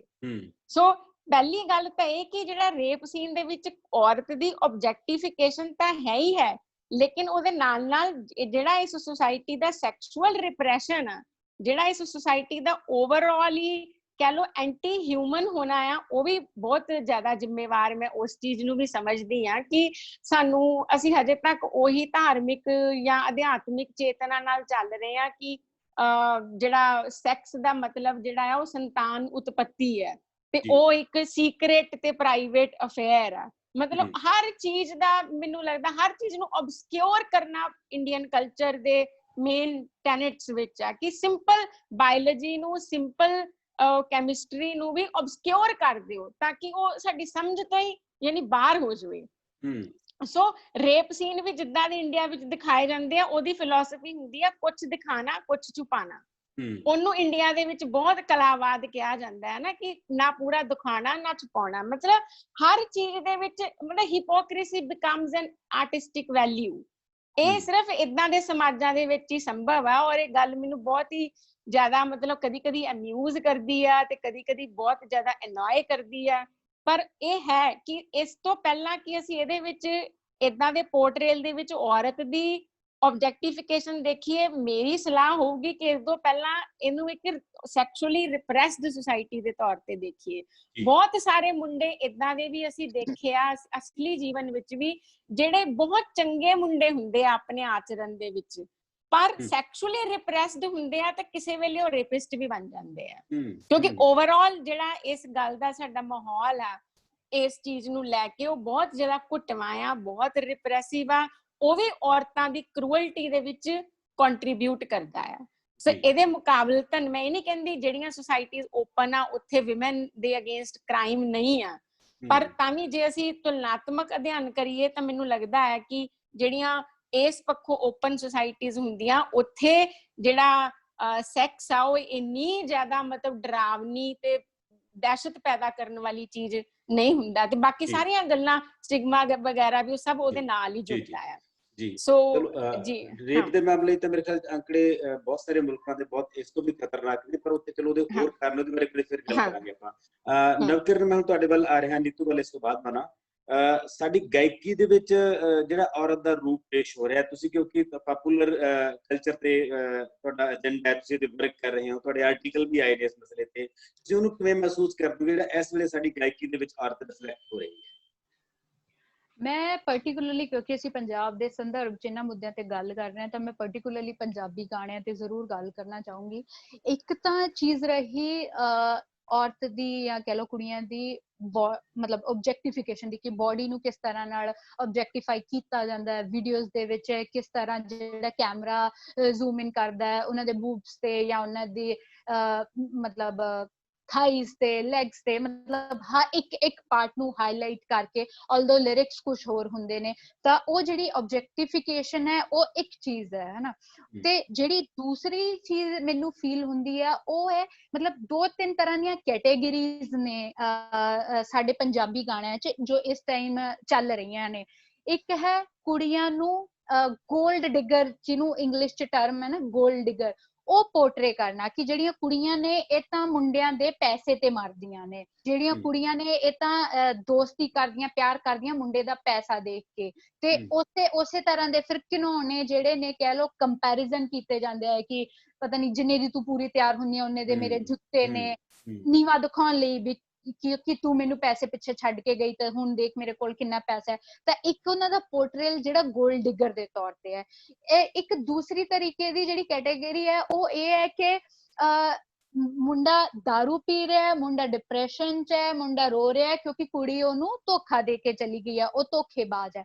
ਤਾਂ ਮਤਲਬ ਇਹ ਜਿਹੜੀਆਂ ਕੈਟੇਗਰੀਆਂ, ਹਾਂ ਤੀਜੀ ਕੈਟੇਗਰੀ ਇਹ ਹੈ ਕਿ ਜੇ ਤੂੰ ਜੱਟ ਦਾ ਪਿਆਰ ਨਿਭਾਉਣਾ ਹੈ, ਕਿਉਂਕਿ ਸਾਡੇ ਗਾਣੇ ਸਿਰਫ ਕਹਿ ਲੋ ਜੈਂਡਰ ਦੇ ਪਰਸਪੈਕਟਿਵ ਤੋਂ ਪ੍ਰੋਬਲਮੈਟਿਕ ਨਹੀਂ ਹੈਗੇ, ਇਹ ਕਾਸਟ ਦੇ ਪਰਸਪੈਕਟਿਵ ਤੋਂ ਬਹੁਤ ਪ੍ਰੋਬਲਮੈਟਿਕ ਹੈ।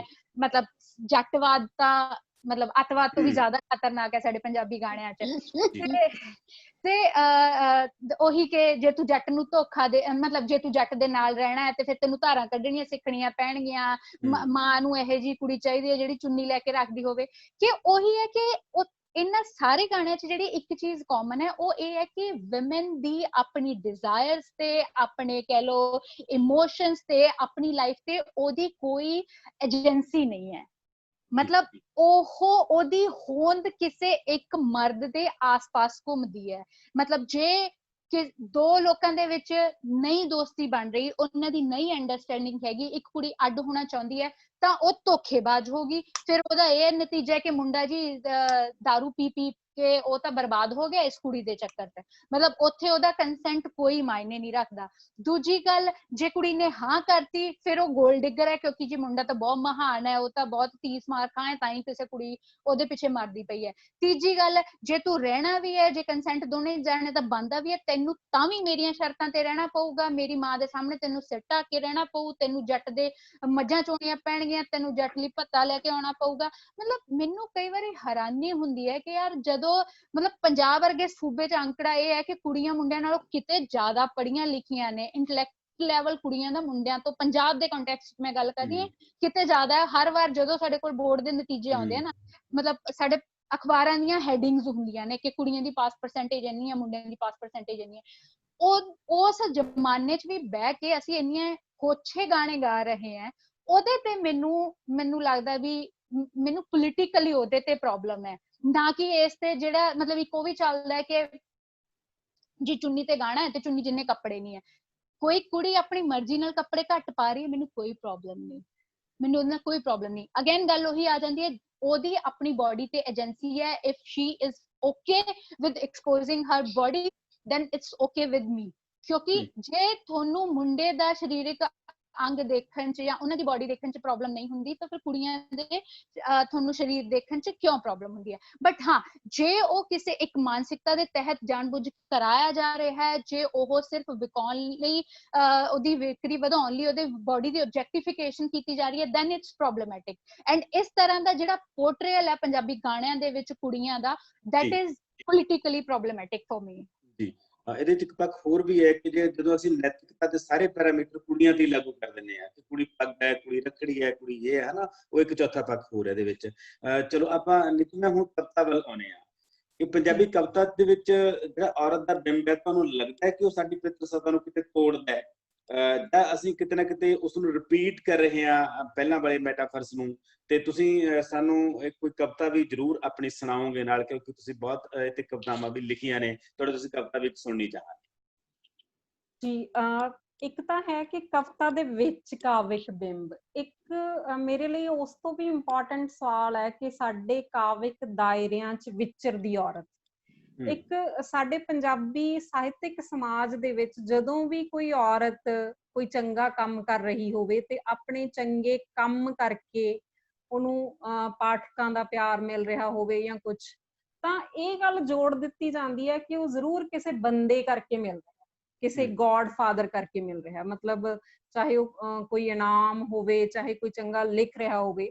ਮਤਲਬ ਮੈਨੂੰ ਬਹੁਤ ਹੈਰਾਨੀ ਹੁੰਦੀ ਹੈ ਵੀ ਇੱਕ ਦਿਨ ਕਿਸੇ ਨੇ ਮੇਰੇ ਬਾਰੇ ਕੋਈ ਬੰਦਾ ਇਹ ਕਹਿ ਰਿਹਾ ਕਿ ਉਹਨੂੰ ਕਵਿਤਾਵਾਂ ਦਾ ਕੀ ਘਾਟਾ, ਬਹੁਤ ਲਿਖ ਕੇ ਦੇ ਦੇਣਗੇ, ਮਤਲਬ ਜਦੋਂ ਔਰਤ ਕੁਝ ਅਚੀਵ ਕਰਦੀ ਆ ਤਾਂ ਉਹਨੂੰ ਵੀ ਉਹਦੀ ਦੇਹ ਨਾਲ ਜੋੜ ਕੇ ਕਿ ਉਹਨੇ ਜ਼ਰੂਰ ਆਪਣੀ ਦੇਹ ਦੇ ਇਸਤੇਮਾਲ ਰਾਹੀਂ ਜਾਂ ਕਿਸੇ ਬੰਦੇ ਨਾਲ ਸੰਬੰਧਾਂ ਰਾਹੀਂ ਚੀਜ਼ਾਂ ਅਚੀਵ ਕੀਤੀਆਂ ਹੋਣਗੀਆਂ, ਇਸ ਤਰ੍ਹਾਂ ਸੋਚਿਆ ਜਾਂਦਾ ਤੇ ਇਹਦੇ ਚੋਂ ਸਾਡਾ ਸਾਹਿਤਿਕ ਦਾਇਰਾ ਬਿਲਕੁਲ ਬਾਹਰ ਨਹੀਂ ਹੈ। ਜਦੋਂ ਕਿ ਅਸੀਂ ਸਾਹਿਤਕਾਰਾਂ ਤੋਂ ਇਹ ਆਸ ਕਰਦੇ ਹਾਂ ਕਿ ਉਹ ਥੋੜੇ ਜਿਹੇ ਬੌਧਿਕ ਤੇ ਸੈਂਸਿਟਿਵ ਹੋਣੇ ਚਾਹੀਦੇ ਇਸ ਇਸ਼ੂ ਤੇ। ਅਗਲੀ ਗੱਲ ਕਿ ਜਦੋਂ ਮੈਂ ਇਹ ਕਵਿਤਾ ਪੜ੍ਹਦੀ ਆ, ਇਹ ਕਵਿਤਾ ਉਸ ਬਿੰਬ ਨੂੰ ਤੋੜਦੀ ਤਾਂ ਪਤਾ ਨਹੀਂ ਕਿੰਨਾ ਕਾ, ਪਰ ਉਹਨੂੰ ਐਕਸਪੋਜ਼ ਕਰਦੀ ਹੈ। ਮਤਲਬ ਜੇ ਉਹਦੇ ਵਿੱਚ ਔਰਤ ਦੀ ਕਾਵ ਭਾਸ਼ਾ ਦੀ ਅਸੀਂ ਗੱਲ ਕਰ ਲਈਏ ਜਿਹੜੀ ਹੁਣ ਤੱਕ ਚੱਲੀ ਆ ਰਹੀ ਹੈ, ਚਾਹੇ ਅਸੀਂ ਉਹਦੇ 'ਚ ਇਹ ਕਹਿ ਸਕਦੇ ਹਾਂ ਕਿ ਉਹ ਬਹੁਤ ਆਪਣੀ ਡਾਇਰੀ ਦੇ ਨੇੜੇ ਰਹਿੰਦੀ ਆ, ਜਾਂ ਉਹਦੇ 'ਚ ਕਾਵਿਕਤਾ ਸੰਬੰਧੀ ਜਾਂ ਕਾਵ ਭਾਸ਼ਾ ਸੰਬੰਧੀ ਸਮੱਸਿਆ ਹੈ, ਜਾਂ ਉਹ ਘੱਟ ਕਿਉਂ ਲਿਖਦੀ ਹੈ, ਤਾਂ ਇਹ ਸਾਰਾ ਕੁਝ ਵੀ ਤਾਂ ਮੈਨੂੰ ਲੱਗਦਾ ਸਾਡੇ ਪਿਤਰਕੀ ਨੂੰ ਐਕਸਪੋਜ਼ ਹੀ ਕਰਦਾ ਹੈ ਨਾ। ਜੇ ਉਹਦੇ 'ਚ ਤੁਹਾਨੂੰ ਰੋਂਦੀ, ਕੁਰਲਾਉਂਦੀ ਜਾਂ ਉਦਾਸ ਔਰਤ, ਜਿਵੇਂ ਅਕਸਰ ਕਿਹਾ ਜਾਂਦਾ ਵੀ ਇਹ ਤਾਂ ਆਪਣੇ ਰੋਣੇ ਰੋਂਦੀਆਂ ਰਹਿੰਦੀਆਂ ਨੇ ਆਪਣੀਆਂ ਕਵਿਤਾਵਾਂ ਦੇ ਵਿੱਚ, ਮਤਲਬ ਜੇ ਇੱਕ ਔਰਤ ਰੋਣੇ ਵੀ ਰੋ ਰਹੀ ਆ ਤਾਂ ਉਹ ਵੀ ਤਾਂ ਪਿਤਰਕੀ ਨੂੰ ਐਕਸਪੋਜ਼ ਕਰ ਰਹੀ ਹੈ ਨਾ। ਇਸ ਕਰਕੇ ਸਾਡੀ ਕਵਿਤਾ ਦੇ ਵਿੱਚ ਕਈ ਸਾਰੇ ਰੰਗ ਨੇ। ਇੱਕ ਤਾਂ ਇਸ ਕਿਸਮ ਦਾ ਜਿਹੜਾ ਮਤਲਬ ਪਿਤਰਕੀ ਨੂੰ ਐਕਸਪੋਜ਼ ਕਰਦਾ, ਉਹਨੂੰ ਪ੍ਰਦਰਸ਼ਿਤ ਕਰਦਾ ਕਿ ਜੇਕਰ ਭਾਈ ਤੁਹਾਨੂੰ ਲੱਗਦਾ ਹੈ ਕਿ ਸਾਡੀ ਕਵਿਤਾ, ਔਰਤ ਦੀ ਕਵਿਤਾ ਹਜੇ ਤੱਕ ਉੱਥੇ ਨਹੀਂ ਪਹੁੰਚੀ, ਤਾਂ ਇਹਦਾ ਮਤਲਬ ਵੀ ਤਾਂ ਇਹੀ ਹੈ ਨਾ ਕਿ ਉਸ ਤਰ੍ਹਾਂ ਦੇ ਬਰਾਬਰ ਦੇ ਮੌਕੇ ਨਹੀਂ ਮਿਲੇ। ਜਿਵੇਂ ਨਵਕਿਰਨ ਨੇ ਕਿਹਾ ਕਿ ਕੁੜੀਆਂ ਟੌਪ ਕਰਦੀਆਂ ਨੇ, ਕੁੜੀਆਂ ਬਹੁਤ ਸਾਲਾਂ ਤੋਂ ਟੌਪ ਕਰਦੀਆਂ ਆ ਰਹੀਆਂ ਨੇ। ਮੈਂ ਜਦੋਂ ਦੀ ਮੈਂ ਐਮਏ ਕੀਤੀ ਆ, ਜਦੋਂ ਮੈਂ PhD ਦੀ ਡਿਗਰੀ ਲਈ 2010 'ਚ, ਉੱਥੇ ਇੱਕ ਲਾਈਨ ਲੱਗੀ ਹੁੰਦੀ ਆ ਸਾਰੇ ਡਿਪਾਰਟਮੈਂਟਸ ਤੇ ਗੋਲਡ ਮੈਡਲਿਸਟ ਬੱਚਿਆਂ ਦੀ ਕਨਵੋਕੇਸ਼ਨ ਦੇ ਵਿੱਚ, ਤੁਸੀਂ ਵੀ ਉਹ ਦੇਖੀ ਹੋਣੀ ਹੈ। ਤਾਂ ਉਸ ਲਾਈਨ ਦੇ ਵਿੱਚ ਜਿਹਦੇ 'ਚ ਸਾਰੇ ਡਿਪਾਰਟਮੈਂਟਸ ਤੇ ਗੋਲਡ ਮੈਡਲਿਸਟ ਲਗਾਤਾਰ ਲਾਈਨ 'ਚ ਜਾ ਰਹੇ ਸੀ, ਮੈਂ ਉਹਨਾਂ ਨੂੰ ਦੇਖ ਰਹੀ ਸੀ, ਉਸ ਪੂਰੀ ਲਾਈਨ 'ਚ ਇੱਕੋ ਹੀ ਮੁੰਡਾ ਸੀ। ਤੇ ਮੈਂ ਅੱਜ ਤੋਂ 10 ਸਾਲ ਪਹਿਲਾਂ ਦੀ ਗੱਲ ਕਰ ਰਹੀ ਹਾਂ। ਪਰ ਫਿਰ ਵੀ ਕੀ ਕਾਰਨ ਹੈ ਕਿ ਜਦੋਂ ਅਸੀਂ ਅਹੁਦਿਆਂ ਤੇ ਬੈਠੇ ਲੋਕਾਂ ਨੂੰ ਦੇਖਦੇ ਹਾਂ, ਜਦੋਂ ਅਸੀਂ ਅੱਗੇ ਜਿਹੜੇ ਸਾਡੇ ਡਿਸੀਜ਼ਨਸ ਲੈਣ ਵਾਲੇ ਅਹੁਦਿਆਂ ਤੇ ਲੋਕ ਬੈਠੇ ਦੇਖਦੇ ਹਾਂ, ਜਾਂ ਰਾਜਨੀਤੀ 'ਚ ਦੇਖਦੇ ਹਾਂ, ਉੱਥੇ ਮਰਦ ਬੈਠੇ ਨੇ। ਕਿਉਂਕਿ ਬਹੁਤ ਸਾਰੀਆਂ ਇਹਨਾਂ ਗੋਲਡ ਮੈਡਲ ਲੈਣ ਵਾਲੀਆਂ ਕੁੜੀਆਂ ਨੂੰ ਵੀ ਵਿਆਹ ਖਾ ਜਾਂਦਾ ਜਾਂ ਫਿਰ ਮਾਂ ਪੁਣਾ ਖਾ ਜਾਂਦਾ ਹੈ। ਜਿਸ ਕਿਸਮ ਦੀ ਅਸੀਂ ਮਾਂ ਪੁਣੇ ਦੀ ਪਰਿਭਾਸ਼ਾ ਤੇ ਜਿੰਨਾ ਮਾਂ ਹੋਣ ਨੂੰ ਅਸੀਂ ਗਲੋਰੀਫਾਈ ਕੀਤਾ, ਇੱਕ ਚੰਗੀ ਮਾਂ ਦੇ ਗੁਣਾਂ ਨੂੰ, ਤੇ ਮਤਲਬ ਜਿਹਨੂੰ ਗੁੱਡ ਗਰਲ ਸਿੰਡਰੋਮ ਵੀ ਫੈਮਿਨਿਜ਼ਮ ਦੀ ਭਾਸ਼ਾ 'ਚ ਕਿਹਾ ਜਾਂਦਾ ਹੈ। ਸੋ ਇਸ ਕਰਕੇ ਇਹ ਸਾਰਾ ਕੁਝ ਸਾਡੀ ਕਵਿਤਾ ਦੇ ਵਿੱਚ ਵੀ ਇਹਦੇ ਜਿਹੜੇ ਅੰਸ਼ ਨੇ ਸਾਨੂੰ ਦਿਖਾਈ ਦਿੰਦੇ ਨੇ। ਦੂਸਰੀ ਗੱਲ ਕਿ ਜਿਹੜੀਆਂ ਬਹੁਤ ਇਸ ਕਿਸਮ ਦੀਆਂ ਕਵਿਤਾਵਾਂ ਵੀ ਆ ਜਿਹੜੀਆਂ ਰੱਦ ਕਰਦੀਆਂ ਨੇ ਪਿਤਰਕੀ ਨੂੰ, ਪਿਤਰਕੀ ਦੇ ਖਿਲਾਫ ਜਾਂਦੀਆਂ ਨੇ, ਉਸ ਤਰ੍ਹਾਂ ਦੀਆਂ ਕਵਿਤਾਵਾਂ ਵੀ। ਇੱਕ ਦੇਖੋ, ਮੈਨੂੰ ਪੰਜਾਬੀ ਦੀ ਵੈਮਨ ਪੋਇਟਰੀ ਪੜ੍ਹ ਕੇ ਤਾਂ ਲੱਗਦਾ ਹੁੰਦਾ ਹੈ ਕਿ ਉਹਦੇ ਵਿੱਚ ਘੱਟ ਹੈ ਉਸ ਤਰ੍ਹਾਂ ਦਾ ਗੁੱਸਾ, ਉਸ ਤਰ੍ਹਾਂ ਦਾ ਆਕਰੋਸ਼, ਜਾਂ ਕਿਤੇ ਕਿਤੇ ਉਸ ਤਰ੍ਹਾਂ ਦੀ ਪੋਇਟਿਸਿਟੀ ਵੀ ਮੈਨੂੰ ਘੱਟ ਲੱਗਦੀ ਹੈ। ਪਰ ਉਹਦਾ ਕਾਰਨ ਵੀ ਸਾਡੇ ਸਿਸਟਮ 'ਚ ਪਿਆ ਕਿ ਉਹਨੂੰ, ਔਰਤ ਨੂੰ ਆਪਣੇ ਆਪ ਨੂੰ ਘੜਨ ਦਾ, ਆਪਣੇ ਆਪ ਨੂੰ ਆਪਣੀ ਇੱਛਾ ਨਾਲ ਸਵਾਰਨ ਦਾ, ਆਪਣੀ ਕਲਾ ਲਈ ਜਿੰਨਾ ਉਹਨੂੰ ਪੜ੍ਹਨ ਦਾ, ਕਿਉਂਕਿ PhD ਵਗੈਰਾ ਤੱਕ ਤਾਂ ਅਸੀਂ ਕਿਤਾਬਾਂ ਪੜ੍ਹਦੇ, ਸਿਲੇਬਸ ਪੜ੍ਹਦੇ ਹੀ ਲੰਘ ਜਾਂਦਾ, ਤਾਂ ਤੁਹਾਨੂੰ ਆਪਣੀ ਕਲਾ ਨੂੰ ਨਿਖਾਰ ਤੇ ਉਸਾਰ ਲਈ ਜਿੰਨੇ ਅਧਿਐਨ, ਜਿੰਨੇ ਚਿੰਤਨ ਦੀ ਲੋੜ ਹੈ, ਕੀ ਸਾਡਾ ਘਰ, ਮੌਜੂਦਾ ਘਰ ਔਰਤ ਨੂੰ ਉਹ ਦੇ ਪਾ ਰਿਹਾ, ਉਹ ਪ੍ਰੋਵਾਈਡ ਕਰ ਰਿਹਾ। ਜਿਵੇਂ ਇੱਕ ਵਾਰ ਇੱਕ ਔਰਤ ਨੂੰ ਪੁੱਛਿਆ ਗਿਆ ਕਿ ਤੁਸੀਂ ਇੰਨਾ ਵਧੀਆ ਲਿਖਦੇ ਹੋ ਤੇ ਫਿਰ ਤੁਸੀਂ ਸੈਮੀਨਾਰਾਂ, ਕਾਨਫਰੰਸਾਂ 'ਚ ਘੱਟ ਕਿਉਂ ਦਿਖਦੇ ਹੋ, ਤਾਂ ਉਹਨੇ ਕਿਹਾ, I don't have any wife, ਮੇਰੇ ਕੋਲ ਪਤਨੀ ਨਹੀਂ ਹੈ। ਸਾਡੀਆਂ ਔਰਤਾਂ ਕੋਲ ਪਤਨੀਆਂ ਨਹੀਂ ਹੈਗੀਆਂ ਅਸਲ 'ਚ, ਹਨਾ।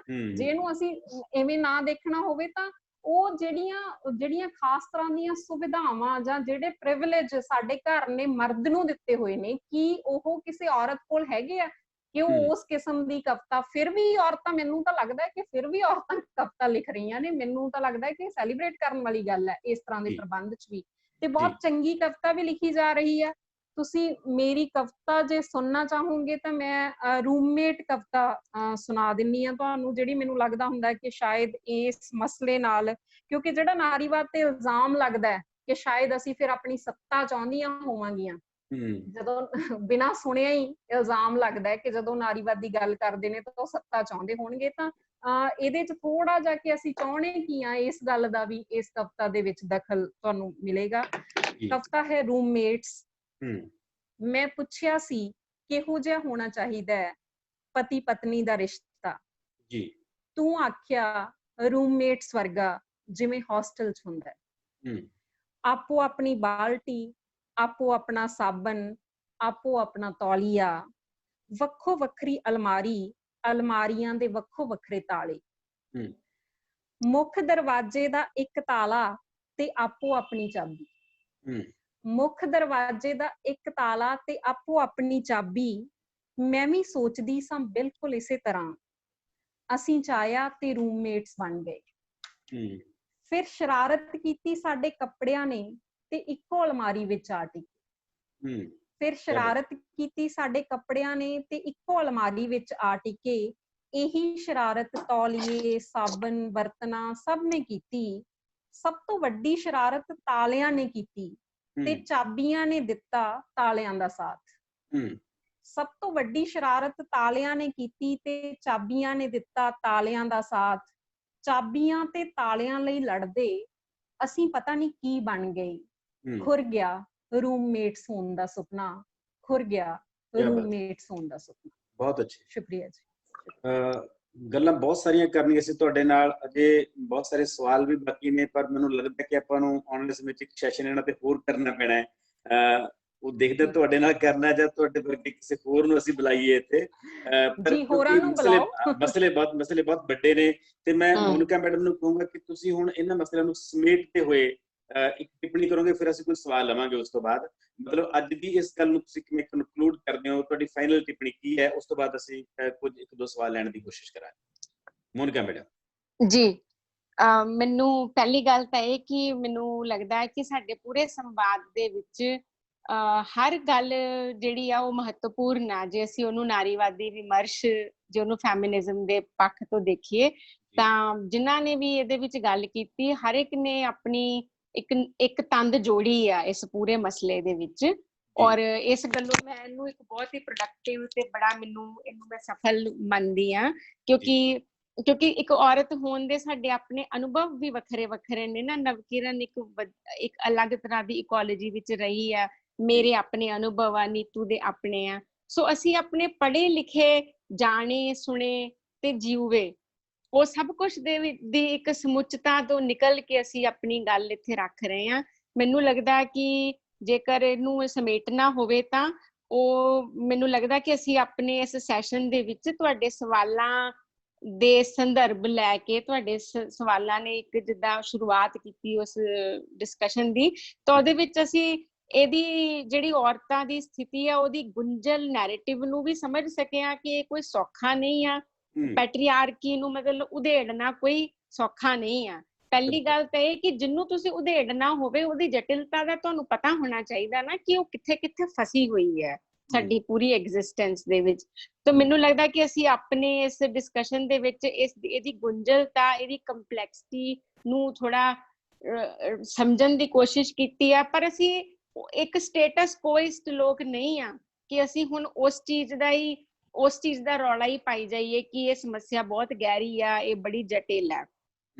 ਕਿਉਂਕਿ ਇਹ ਹੁਣ ਜਿੱਦਾਂ ਕਹਿ ਲਓ ਕਿ ਬੂੰਦ ਬੂੰਦ ਕਰਕੇ ਭਰੀ ਆ, ਇਹਨੂੰ ਏਦਾਂ ਹੀ ਬੂੰਦ ਬੂੰਦ ਕਰਕੇ ਇਹਨੂੰ ਅਸੀਂ ਖਾਲੀ ਕਰ ਸਕਦੇ ਹਾਂ। ਔਰ ਮੈਂ ਨਾ ਉਮੀਦ ਨਹੀਂ ਆ। ਮੈਨੂੰ ਲੱਗਦਾ ਹੈ ਕਿ ਜਦੋਂ ਬੰਦੇ ਦੇ ਅੰਦਰ ਚੇਤਨਾ ਦਾ ਬੀਜ ਪੈ ਜਾਂਦਾ ਆ ਤਾਂ ਫਿਰ ਉਹ ਕਦੇ ਵੀ ਤੁਸੀਂ ਉਹਨੂੰ ਫਿਰ ਵਾਪਸ ਨਹੀਂ ਜਾ ਸਕਦੇ। ਮੈਂ ਸੋਚਦੀ ਇਸ ਦੇਸ਼ ਦੇ ਵਿੱਚ ਜਾਤੀਵਾਦ ਕਿੱਡਾ ਵੱਡਾ ਕੋੜ ਸੀਗਾ।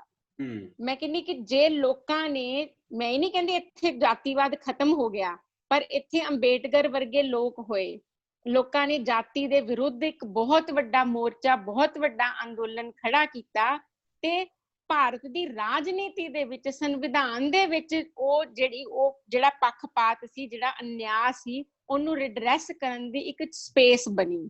ਸੋ ਮੈਂ ਉਸੇ ਤਰੀਕੇ ਨਾਲ ਦੇਖਦੀ ਹਾਂ ਕਿ ਔਰਤਾਂ ਵੀ ਏਦਾਂ ਦੇ ਸੰਗਠਿਤ ਰੂਪ ਦੇ ਵਿੱਚ ਆਪਣੇ ਆਪਸੀ ਜਿਹੜੇ ਉਹਨਾਂ ਦੇ ਤਣਾਅ ਜਾਂ ਜਿਹੜੀ ਉਹਨਾਂ ਦੀ ਵੱਖਰੀ ਸਮਾਜਿਕ, ਕਲਚਰਲ, ਇਕਨੋਮਿਕ ਲੋਕੇਸ਼ਨ ਆ, ਉਹਨੂੰ ਮੰਨਦੇ ਹੋਏ ਜੇਕਰ ਉਹ ਤੁਰਨ ਅੱਗੇ ਤਾਂ ਪਹਿਲਾਂ ਆਪਣੀ ਬੋਡੀ ਨੂੰ ਆਜ਼ਾਦ ਕਰ ਸਕਦੀਆਂ। ਜਿਵੇਂ ਅਸੀਂ ਆਪਣੀ ਡਿਸਕਸ਼ਨ 'ਚ ਗੱਲ ਕੀਤੀ ਕਿ ਇਹਨੂੰ ਇਸ ਸੁਸਾਇਟੀ ਤੋਂ ਡਿਸੋਸੀਏਟ ਕਰੋ, ਇੱਜ਼ਤ ਵਰਗੇ ਨਕਲੀ ਕੰਸਟਰਕਟ ਨੂੰ ਤੋੜੋ ਆਪਣੇ ਵਾਸਤੇ। ਇੱਕ ਔਰਤ ਵੀ ਤੋੜਦੀ ਆ ਤਾਂ ਘੱਟੋ ਘੱਟ ਉਹਦੇ ਸੰਪਰਕ ਵਿੱਚ ਜਿੰਨੀਆਂ ਔਰਤਾਂ, ਉਹ ਥੋੜਾ ਥੋੜਾ ਹੌਸਲਾ ਤਾਂ ਕਰਨ ਲੱਗੇ ਹੀ ਪੈਂਦੀਆਂ ਨਾ। ਜਿਵੇਂ ਨਿਰਭਇਆ ਕਾਂਡ ਹੋਇਆ, ਇਹ ਨਹੀਂ, ਇੱਥੇ ਰੇਪ ਨਹੀਂ ਰੁਕ ਗਏ, ਪਰ ਇੱਕ ਕਹਿ ਲਓ ਇੱਕ ਪਿਰਤਤਾ ਪਈ ਨਾ ਕਿ ਪੂਰਾ ਦੇਸ਼ ਜਿਹੜਾ ਉਹ ਇੱਕ ਔਰਤ ਦੇ ਪ੍ਰਤੀ ਕਰੂਅਲਟੀ ਦੇ ਖਿਲਾਫ ਖੜਾ ਹੋ ਸਕਦਾ ਹੈ। ਬਿਲਕੁਲ। ਤੇ ਉਹਨਾਂ ਦੀ ਸਜ਼ਾ ਜਿਹੜੀ ਆ ਉਹ ਕਿਵੇਂ ਇਨਸ਼ੋਰ ਕੀਤੀ ਜਾ ਸਕਦੀ ਹੈ। ਤੇ ਬਾਕੀ ਜਿਹੜੀਆਂ ਹੋਰ ਗੱਲਾਂ ਅਸੀਂ ਗੱਲ ਕਰਦੇ ਰਹੇ ਕਿ ਉਹ ਬਿਲਕੁਲ ਇੱਕ ਦੂਸਰੇ ਦੇ ਨਾਲ ਜੁੜੀਆਂ ਹੋਈਆਂ ਆ। ਜਿਹੜਾ ਮੈਨ ਵੂਮਨ ਰਿਲੇਸ਼ਨਸ਼ਿਪ ਆ ਉਹ ਮਤਲਬ ਸਾਰੇ ਜਿਹੜੇ ਬੜੇ ਵੱਡੇ ਨਾਰੀਵਾਦੀ ਵੀ ਅਖੀਰ ਦੇ ਵਿੱਚ ਨਾ ਕਈ ਵਾਰੀ ਢਹਿ ਜਾਂਦੇ ਆ, ਕਿਉਂਕਿ ਉਹਨਾਂ ਨੂੰ ਜੀਵਨ ਦੇ ਵਿੱਚ ਉਹਨਾਂ ਨੂੰ ਵੀ ਜੀਵਨ ਸਾਥੀ ਚਾਹੀਦਾ, ਪਿਆਰ ਚਾਹੀਦਾ, ਮਰਦ ਦੀ ਸੁਹਿਰਦਤਾ ਚਾਹੀਦੀ ਆ, ਕਿਉਂਕਿ ਉਹ ਇੱਕ ਏਦਾਂ ਦੇ ਯੂਨਿਟ ਦੇ ਵਿੱਚ ਸਮਾਜ ਦੇ ਵਿੱਚ ਰਹਿੰਦੇ ਆ। ਬਲਕਿ ਮੈਂ ਤਾਂ ਪੜ੍ਹ ਰਹੀ ਸੀਗੀ ਕਿ ਬਈ ਇਹ ਕਿ ਜਿਹੜਾ ਨਾਰੀਵਾਦ ਆ ਦੁਨੀਆ ਵਿੱਚ ਆਊਟ ਆਫ ਫੈਸ਼ਨ ਹੋ ਰਿਹਾ ਆ। ਯਾਨੀ ਨਾਰੀਵਾਦ ਜਿਹੜੀਆਂ ਬਹੁਤ ਨਾਰੀਵਾਦੀ ਔਰਤਾਂ ਸੀਗੀਆਂ, ਮੈਂ ਇੱਕ ਡੇਟਾ ਪੜ੍ਹਿਆ ਕਿ ਉਹਨਾਂ ਦੀਆਂ ਕੁੜੀ ਜਿਨ੍ਹਾਂ ਮਾਵਾਂ ਨੇ ਆਪਣਾ ਜੀਵਨ ਘਸਾ ਦਿੱਤਾ ਨਾਰੀਵਾਦੀ ਹੱਕਾਂ ਵਾਸਤੇ, ਉਹਨਾਂ ਦੀਆਂ ਕੁੜੀਆਂ ਕਹਿੰਦੀਆਂ ਕਿ ਸਾਨੂੰ ਨਹੀਂ ਫੈਮਿਨਿਜ਼ਮ ਚੰਗਾ ਲੱਗਦਾ। ਇਹ ਮਤਲਬ ਸਾਨੂੰ ਸਹਿਜ ਰਿਸ਼ਤੇ ਬਣਾਉਣ ਤੋਂ ਰੋਕਦਾ ਕਿ ਹਰ ਚੀਜ਼ ਵਿੱਚ ਅਸੀਂ ਪੈਟਰੀਆਰਕੀ ਲੱਭੀ ਜਾਈਏ। ਸੋ ਦੇਖੋ ਉਹ ਕਿਹੜੀਆਂ ਤਾਕਤਾਂ, ਉਹ ਕਿਹੜੀਆਂ ਕੈਪੀਟਲਿਸਟਿਕ ਫੋਰਸਿਸ ਆ ਜਿਨ੍ਹਾਂ ਨੇ ਅੱਜ ਦੀ ਜਨਰੇਸ਼ਨ ਦੇ ਵਿੱਚ ਵੀ ਲੋਕਾਂ ਨੂੰ ਕਹਿ ਲਓ ਕਿ ਉਹਨਾਂ ਦੇ ਵਿੱਚ ਉਤੇਜਨਾ ਹੀ ਮਾਰ ਦਿੱਤੀ ਆ ਕਿ ਉਹ ਆਪਣੀ ਜਿਹੜੀ ਗੁਲਾਮੀ ਆ ਉਹਨੂੰ ਉਹ ਫਿਰ ਤੋਂ ਦੁਬਾਰਾ ਤੋਂ ਉਹਨੂੰ ਆਪਣੇ ਅੰਦਰ ਅਕੋਮੋਡੇਟ ਕਰਨਾ ਸ਼ੁਰੂ ਕਰ ਚੁੱਕੇ ਆ। ਜੀ। ਸੋ ਮੇਰਾ ਇਹੀ ਕਹਿਣਾ ਕਿ ਇਹ ਬਹੁਤ ਵਧੀਆ ਡਿਸਕਸ਼ਨ ਸੀ। ਮੈਨੂੰ ਲੱਗਦਾ ਅਸੀਂ ਹੋਰ ਘੱਟੋ ਘੱਟ ਮੈਨੂੰ ਆਪਣੇ ਦੋਨਾਂ ਸਪੀਕਰਸ ਤੋਂ, ਤੁਹਾਡੇ ਕੁਐਸਚਨਸ ਤੋਂ ਮੈਨੂੰ ਸੋਚਣ ਵਾਸਤੇ ਬਹੁਤ ਨਵੀਆਂ ਗੱਲਾਂ ਮਿਲੀਆਂ ਤੇ ਮੈਨੂੰ ਉਮੀਦ ਆ ਕਿ ਸਾਡੇ ਸੁਣਨ ਵਾਲਿਆਂ ਨੂੰ ਵੀ ਤੇ ਮੇਰੇ ਨਾਲ ਜਿਹੜੇ ਮੇਰੇ ਸਪੀਕਰਸ ਆ ਉਹ ਅਸੀਂ ਤਾਂ ਜਿੱਦਾਂ ਕਹਿ ਲਓ ਕਿ ਜਿੰਨੇ ਵੀ ਪੰਜਾਬ ਦੀਆਂ ਇਸ ਬਾਰੇ ਚਿੰਤਨ ਕਰਦੀਆਂ ਔਰਤਾਂ ਉਹਨਾਂ ਤੋਂ ਜ਼ਿਆਦਾ ਆਪਣਾ ਤੇ ਮੈਨੂੰ ਕੋਈ ਨਹੀਂ ਲੱਗਦਾ ਸਮਾਜਿਕ ਰੂਪ ਵਿੱਚ। ਜੇ ਤੁਸੀਂ ਕਹੋ ਸੋਸ਼ਲ ਰਿਲੇਸ਼ਨਸ, ਉਹ ਮੈਂ ਉਹਨਾਂ ਨੂੰ ਬਹੁਤ ਆਪਣੀ ਮਜ਼ਬੂਤ ਸੰਬੰਧ ਸਮਝਦੀ ਹਾਂ। ਤੇ ਆਈ ਹੋਪ ਕਿ ਇਹ ਸਾਰੀ ਸੰਵਾਦ ਵਿੱਚੋਂ ਜਿਹੜੀਆਂ ਗੱਲਾਂ ਨਿਕਲ ਕੇ ਆਈਆਂ ਜਿਹੜੇ ਉਹ ਸਾਡੇ ਆਪਣੇ ਚਿੰਤਨ ਵਾਸਤੇ ਵੀ ਉਪਯੋਗੀ ਹੋਣਗੀਆਂ ਤੇ ਜਿਹੜੇ ਸਾਡੇ ਸੁਣਨ ਦੇਖਣ ਵਾਲੇ ਲੋਕ ਆ ਉਹ ਵੀ ਆਪਣੇ ਜੀਵਨ ਦੇ ਵਿੱਚ, ਆਪਣੇ ਤਤਕਾਲੀਨ ਜੀਵਨ ਦੇ ਵਿੱਚ ਤੇ ਹੋਰ ਵਿਆਪਕ ਸੰਦਰਭਾਂ ਦੇ ਵਿੱਚ ਵੀ ਉਹਨਾਂ ਚੀਜ਼ਾਂ, ਉਸ ਦ੍ਰਿਸ਼ਟੀ ਤੋਂ ਚੀਜ਼ਾਂ ਦਾ ਕਰ ਸਕਦੇ ਆ। ਜੀ ਥੈਂਕ ਯੂ। ਮੈਂ ਸਾਡੇ ਦਰਸ਼ਕਾਂ ਨੂੰ ਰਿਕੁਐਸਟ ਕਰੂੰਗਾ ਕਿ ਸਾਡੇ ਤਿੰਨ ਚਿੰਤਕਾਂ ਤੋਂ ਜੇ ਕੋਈ ਤੁਸੀਂ 2-3 ਸਵਾਲ ਅਸੀਂ ਲੈ ਸਕਾਂਗੇ 10-15 ਮਿੰਟ, ਲਗਭਗ 10 ਮਿੰਟ ਦੇ ਵਿੱਚ। ਪਲੀਜ਼ ਜੇ ਕੋਈ ਸਵਾਲ ਕਰਨਾ ਚਾਹੁੰਦਾ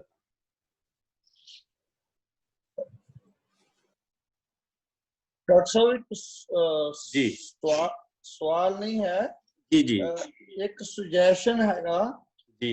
सारियां बच्चियां ने बहुत सोहणियां कवितावां भी बोलियां ते बहुत सोहणे विचार पेश कीते। मैं इन्हां दा सारियां दा थैंक्स करदा जी।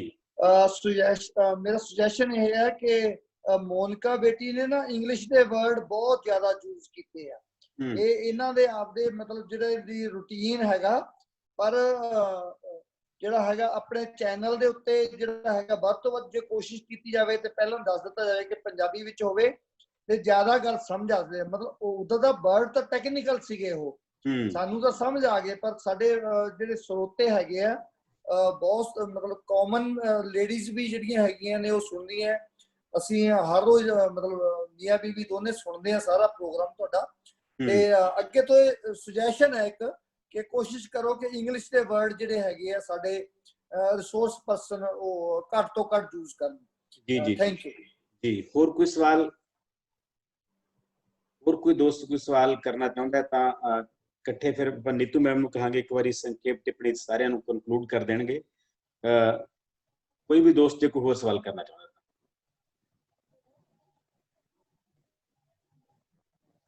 ਇੱਕ ਸਵਾਲ ਆਲਰੇਡੀ ਕਮੈਂਟ ਬਾਕਸ 'ਚ ਆਇਆ ਹੋਇਆ ਹੈ। Can each one of you suggest one small step that each one of us can take for this issue?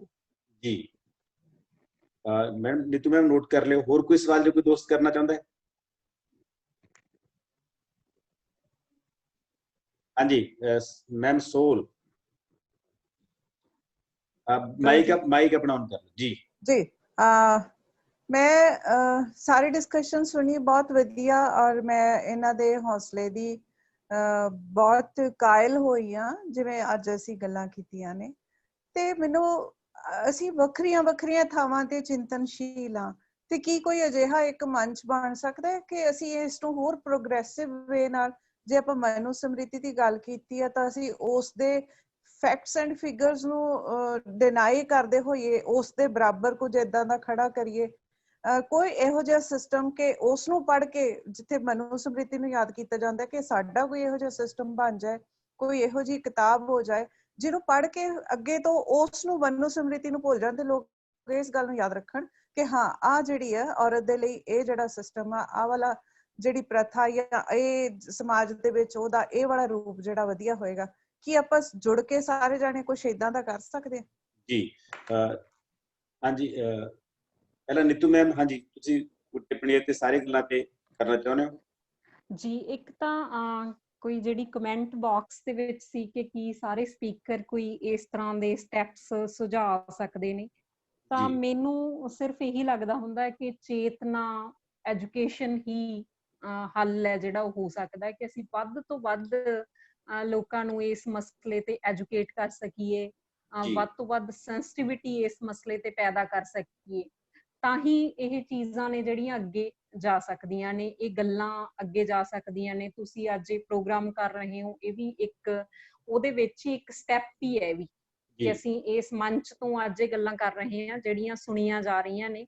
ਇੱਕ ਪਿਛਲੇ ਦਿਨਾਂ ਦੇ ਵਿੱਚ ਪੰਜਾਬ ਦੇ ਵਿੱਚ ਮਤਲਬ ਲਾਕਡਾਊਨ ਦੇ ਦਿਨਾਂ 'ਚ ਹੀ 2 ਫੇਸਬੁੱਕ ਪੇਜਸ, 2 ਅਦਾਰੇ ਇਸ ਤਰ੍ਹਾਂ ਦੇ ਬਣੇ ਜਿਨ੍ਹਾਂ ਨੇ ਖਾਸੀ ਗੱਲ ਕੀਤੀ, ਅਸੁਵਿਧਾ ਤੇ ਵਜੂਦ, ਜਿਹਦੇ ਵਿੱਚ ਅਸੀਂ ਲਗਭਗ ਸਾਰੇ ਹੀ ਉਹਦੇ 'ਚ ਇਨਵੋਲਵ ਹਾਂ ਜਿਹੜੇ ਇੱਥੇ ਬੈਠੇ ਹਾਂ। ਇਸ ਤੋਂ ਬਿਨਾਂ ਨਿਕਿਤਾ, ਆਜ਼ਾਦ, ਸਹਿਜ, ਅਮਨ, ਸੁਮਨ, ਕਈ ਸਾਥੀ ਨੇ, ਤੇ ਇਹਨਾਂ ਦੋਨੋਂ ਹੀ ਮੰਚਾਂ ਤੋਂ ਲਗਾਤਾਰ ਇਹਨਾਂ ਇਸ਼ੂਜ਼ ਤੇ ਇਹਦੇ ਨਾਲ ਜੁੜੇ ਹੋਏ ਅਲੱਗ-ਅਲੱਗ ਮਸਲਿਆਂ ਤੇ ਟਾਕਸ ਹੋ ਰਹੀਆਂ ਨੇ।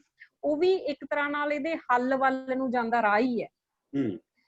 ਚੇਤਨਾ ਫੈਲਾਉਣਾ ਹੀ ਮੈਨੂੰ ਲੱਗਦਾ, ਸੈਂਸਿਟੀਵਿਟੀ ਪੈਦਾ ਕਰਨਾ, ਇਹਦੇ ਬਾਰੇ ਸਿੱਖਿਅਤ ਕਰਨਾ ਲੋਕਾਂ ਨੂੰ, ਇਹ ਸਟੈਪ ਹੋ ਸਕਦਾ ਜਿਹੜਾ ਮੈਨੂੰ ਇਸ ਵੇਲੇ ਸੁਝਦਾ ਪਿਆ।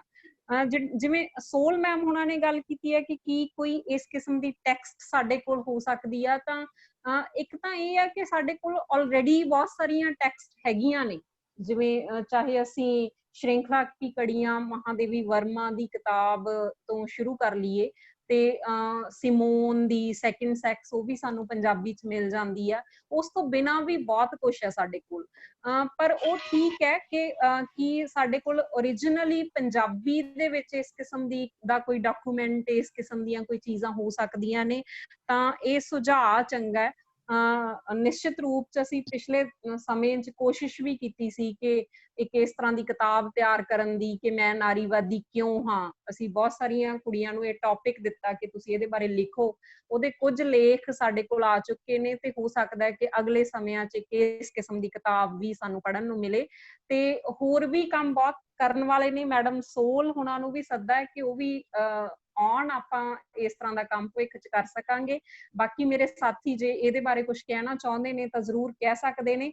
ਪਰ ਇੱਕ ਗੱਲ ਇਹ ਵੀ ਆ ਕਿ ਇਹ ਔਰਤ ਦਾ ਤਾਂ ਆਪਣੇ ਆਪ ਨੂੰ ਬਦਲਣ ਦਾ ਮਸਲਾ ਹੈਗਾ ਹੀ ਆ। ਜਾਂ ਜਿਵੇਂ ਨਵਕਿਰਨ ਨੇ ਸ਼ੁਰੂ 'ਚ ਗੱਲ ਕੀਤੀ ਸੀ ਵੀ ਔਰਤ ਨੂੰ ਉਸ ਪੇਨ ਦਾ ਕਿਤੇ ਨਾ ਕਿਤੇ ਉਹਦੇ ਅਨੁਭਵ 'ਚ ਅਹਿਸਾਸ ਪਿਆ ਹੁੰਦਾ, ਤਾਂ ਇਹ ਨਾਲ ਦੀ ਨਾਲ ਮਰਦ ਨੂੰ ਐਜੂਕੇਟ ਕਰਨ ਦਾ ਤੇ ਮਰਦ ਨੂੰ ਸੈਂਸਿਟਿਵ ਕਰਨ ਦਾ, ਕਿਉਂਕਿ ਜੇ ਅਸੀਂ ਉਵੇਂ ਸੋਚਦੇ ਹਾਂ ਵੀ ਰਹਿਣਾ ਤਾਂ ਅਸੀਂ ਘਰ 'ਚ ਹੀ ਆ ਤੇ ਇਕੱਠੇ ਹੀ ਰਹਿਣਾ ਹੈ, ਜੇ ਸਾਡੇ ਕੋਲ ਫਿਲਹਾਲ ਘਰ ਦਾ ਕੋਈ ਬਦਲ ਨਹੀਂ ਹੈ, ਤਾਂ ਫਿਰ ਇਹ ਇਕੱਲੀ ਇੱਕ ਧਿਰ ਦੇ ਸੈਂਸਿਟਿਵ ਹੋਣ ਦਾ ਜਾਂ ਇੱਕ ਧਿਰ ਦੇ ਐਜੂਕੇਟ ਹੋਣ ਦਾ ਮਸਲਾ ਨਹੀਂ।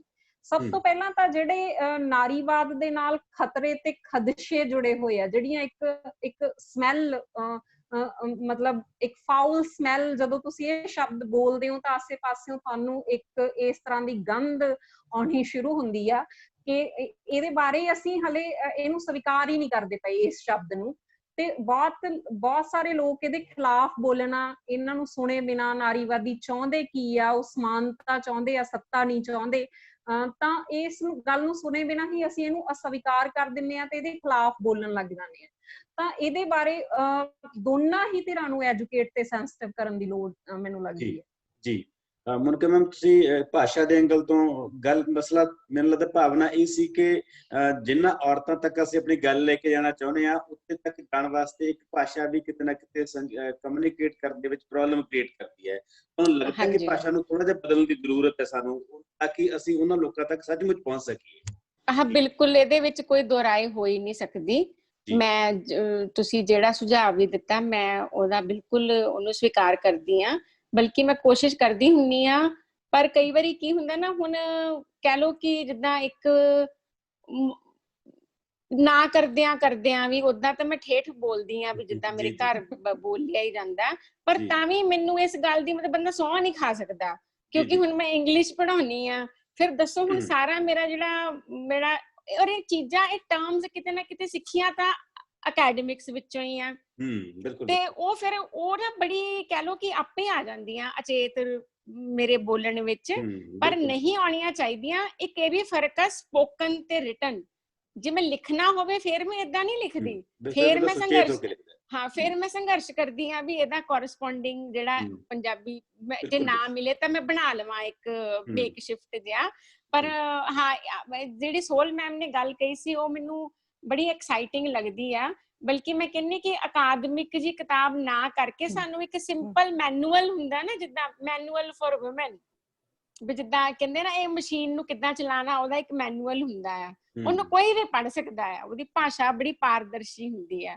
ਮੈਨੂੰ ਵੀ ਮੈਮ ਦਾ ਇਹ ਵਾਲਾ ਆਈਡੀਆ ਚੰਗਾ ਲੱਗਾ ਕਿ ਇੱਕ ਵਿਮਨਸ ਮੈਨੂਅਲ ਹੋਣਾ ਚਾਹੀਦਾ ਐਂਡ ਸਰਲ ਭਾਸ਼ਾ ਦੇ ਵਿੱਚ, ਬਿਲਕੁਲ ਸਟੀਕ ਜਿਹਾ ਕਿ ਆ ਕਰਨਾ ਉਹ ਕਰਨਾ। ਸੋ ਮਤਲਬ ਮੈਨੂੰ ਲੱਗਦਾ ਕਿ ਆਪਾਂ ਨੂੰ ਰਲ ਕੇ ਏਦਾਂ ਦਾ ਇੱਕ ਮੈਨੂਅਲ ਬਣਾਉਣਾ ਚਾਹੀਦਾ ਹੈ ਜਿਹੜਾ ਔਰਤ ਦੇ ਵੱਖ-ਵੱਖ ਉਹਦੇ ਜੀਵਨ ਦੇ ਵੱਖ-ਵੱਖ ਸੰਦਰਭਾਂ ਨਾਲ ਸੰਬੰਧਿਤ ਹੋਵੇ।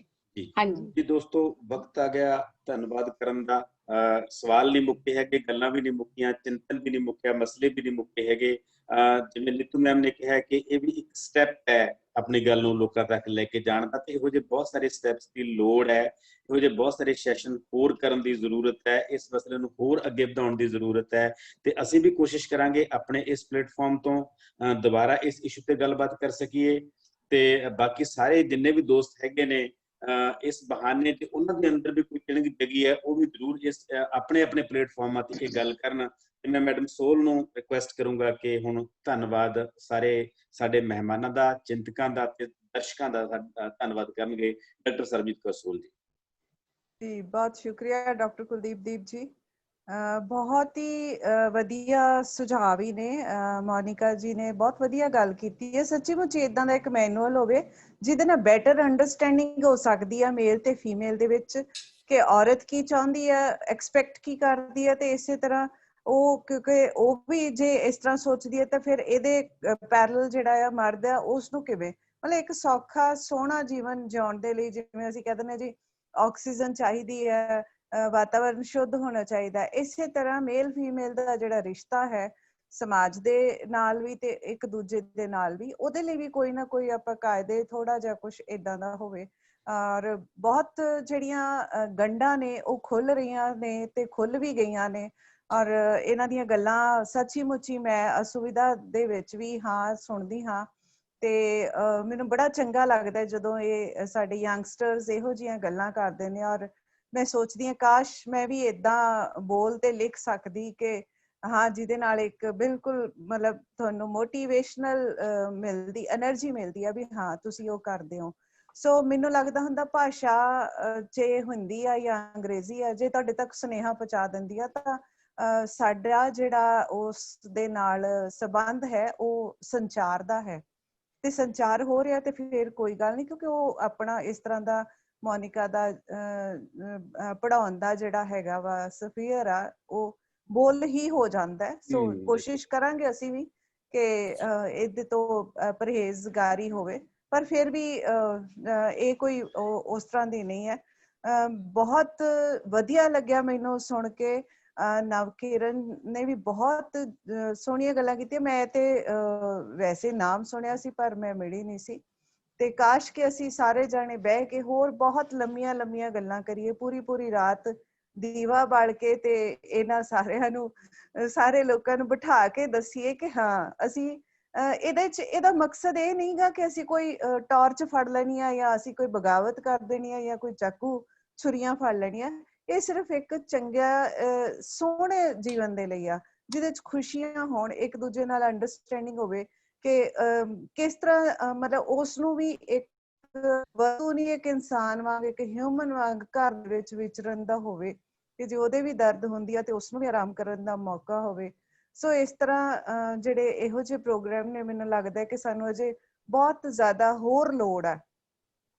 ਤੇ ਮੈਂ ਬਹੁਤ ਧੰਨਵਾਦ ਕਰਦੀ ਹਾਂ ਅਨੀਤੂ ਅਰੋੜਾ ਦਾ, ਨਵਕਿਰਨ ਨੱਤ ਦਾ ਤੇ ਮੋਨਿਕਾ ਕੁਮਾਰ ਔਰ ਸਾਡੀ ਮਨਦੀਪ ਔਲਖ। ਬਹੁਤ ਸੋਹਣੀਆਂ ਕਵਿਤਾਵਾਂ ਲੱਗੀਆਂ, ਬਹੁਤ ਮਜ਼ਾ ਆਇਆ ਮੈਨੂੰ ਸੁਣ ਕੇ। ਤੇ ਇਹ ਗੱਲਾਂ ਸ਼ਾਲਾ ਤੁਸੀਂ ਇਸੇ ਤਰ੍ਹਾਂ ਜੋਤ ਜਗਾਉਂਦੇ ਰਹੋ, ਇੱਕ ਤੋਂ ਦੀਵੇ ਤੋਂ ਦੂਸਰਾ ਦੀਵਾ, ਜਿਵੇਂ ਆ ਸੀਗਾ ਕਿ ਬੂੰਦ ਬੂੰਦ ਨਾਲ ਘੜਾ ਭਰ ਜਾਂਦਾ ਹੈ, ਸੋ ਦੀਵੇ ਨਾਲ ਦੀਵਾ ਜਗਦਾ ਰਹੇ ਤਾਂ ਜ਼ਰੂਰ ਅਸੀਂ ਕਿਸੇ ਸਮੇਂ ਦੇ ਵਿੱਚ ਅਸੀਂ ਆਪਣੇ ਮਾਨ ਸਨਮਾਨ ਨਾਲ ਜੀ ਸਕਾਂਗੇ।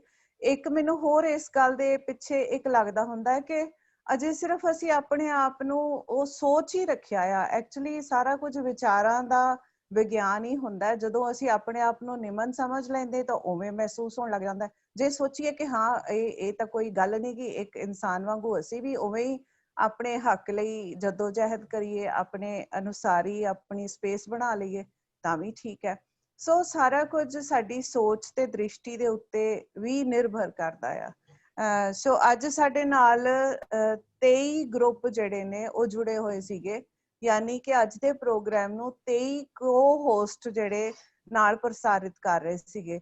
ਸੋ ਇਹ ਬਹੁਤ ਮੈਨੂੰ ਲੱਗਦਾ ਹੈ ਕਿ ਖੂਬੀ ਆ। ਪਿਛਲਾ ਵੀ ਜਿਹੜਾ ਸਾਡਾ ਪ੍ਰੋਗਰਾਮ ਸੀ ਇਸ ਤਰ੍ਹਾਂ ਦੇ ਵਿਸ਼ੇ ਤੇ, ਨਾਰੀਵਾਦ ਤੇ, ਤਾਂ ਉਸ ਨੂੰ ਵੀ ਬਹੁਤ ਲਾਈਕਸ ਤੇ ਬਹੁਤ ਉਹਨੂੰ ਵੇਖਿਆ ਗਿਆ ਸੀ। ਸੋ ਕਿਉਂਕਿ ਇਹ ਵੀ ਪ੍ਰੋਗਰਾਮ ਜਿਹੜਾ YouTube ਤੇ ਚਲੇ ਜਾਣਾ ਤੇ ਇਸ ਨੂੰ ਵੀ ਵੇਖਣ ਦੇ ਲਈ ਸਾਡੇ ਜਿਹੜੇ ਦਰਸ਼ਕ ਨੇ ਉਹ ਮੁੜ ਕੇ ਫਿਰ ਤੋਂ ਇਸ ਨੂੰ ਸੁਣ ਸਕਦੇ ਨੇ। ਔਰ ਕਿਉਂਕਿ ਇਹ ਗੱਲਾਂ ਜਿਹੜੀਆਂ ਅੱਜ ਹੋਈਆਂ ਨੇ, ਇਹ ਅਸੀਂ ਆਪਣੇ ਪਰਿਵਾਰ ਦੇ ਨਾਲ, ਆਪਣੇ ਭੈਣਾਂ ਭਰਾਵਾਂ ਨਾਲ, ਪਿਤਾ ਨਾਲ, ਪਤੀ ਨਾਲ, ਬੱਚਿਆਂ ਨਾਲ, ਸਭ ਨਾਲ ਸਾਂਝੀਆਂ ਕਰ ਸਕਦੇ ਆ, ਤਾਂ ਕਿ ਇੱਕ ਦੂਜੇ ਨੂੰ ਹੋਰ ਚੰਗੀ ਤਰ੍ਹਾਂ ਸਮਝ ਸਕੀਏ ਤੇ ਜੀਵਨ ਜਿਹੜਾ ਆ ਖੁਸ਼ਹਾਲ ਹੋਵੇ, ਸੋਹਣਾ ਹੋਵੇ, ਹਾਸਾ ਖੇਡਾ ਹੋਵੇ, ਖੇੜੇ ਹੋਣ। ਤੇ ਅੱਜ ਸਾਡੇ ਨਾਲ ਜੁੜੇ ਹੋਏ ਨੇ ਰਵਿੰਦਰ ਸਿੰਘ ਸਹਿਰਾ, ਬਲਵਿੰਦਰ ਸਿੰਘ ਸੰਧੂ, ਹਰਮੇਲ ਪ੍ਰੀਤ, ਬਲਕਾਰ ਸਿੱਧੂ, ਬਮਲਜੀਤ ਕੌਰ ਮਾਨ, ਡਾਕਟਰ ਜਸ ਮਲਕੀਤ ਕੈਨੇਡਾ ਤੋਂ, ਸੁਖਦਰਸ਼ਨ ਕੌਰ, ਜਸਪਾਲ ਘਈ, ਅਮਰਜੀਤ ਕੌਂਕੇ, ਸੁਰਿੰਦਰ ਕਣੀਆ, ਕੇਦਾਰਨਾਥ ਕੇਦਾਰ, ਆਕਾਸ਼ ਧੀਮਾਨ, ਸਨਾਮ ਰੰਧਾਵਾ, ਹਰਦੀਪ ਸਿੰਘ ਮਹਾਲੋਂ USA ਤੋਂ, ਬੀਬਾ ਬਲਵੰਤ, ਪੁਸ਼ਪਿੰਦਰ ਜੋਸਨ, ਮੱਖਣ ਸਿੰਘ ਮਾਨ, ਜਗਦੀਸ਼ ਰਾਜ ਕੁਲਰੀਆਂ, ਰਾਜਵਿੰਦਰ ਕੌਰ ਜਟਾਣਾ, ਗੁਰਵਿੰਦਰ ਸਿੰਘ ਚਾਹਲ, ਅਮਰਜੀਤ ਸਿੰਘ, ਪ੍ਰਭਜੋਤ ਸੋਹੀ, ਬਲਜੀਤ ਸਿੰਘ, ਬਲਵਿੰਦਰ ਚਾਹਲ, ਬਲਜੀਤ ਸਿੰਘ ਰੈਨਾ, ਬਲਵਿੰਦਰ ਚੱਠਾ, ਨਸੀਬ ਸਿੰਘ ਮਨਹਾਸ, ਇਹ ਡਾਇਰੈਕਟਰ ਨੇ ਚੰਡੀਗੜ੍ਹ ਦੂਰਦਰਸ਼ਨ ਤੇ, ਸੁਨੀਲ ਚੰਦਿਆਨਵੀ, ਗੁਰਜੰਟ ਚਾਹਲ, ਕਿਰਨ ਧਾਮੀ, ਹਰਜਾਪ ਸਿੰਘ ਔਜਲਾ, ਬਮਲਜੀਤ ਕੌਰ ਮਾਨ, ਪ੍ਰਭਮੀਤ ਸਿੰਘ, ਤਰਲੋਚਨ ਸਿੰਘ,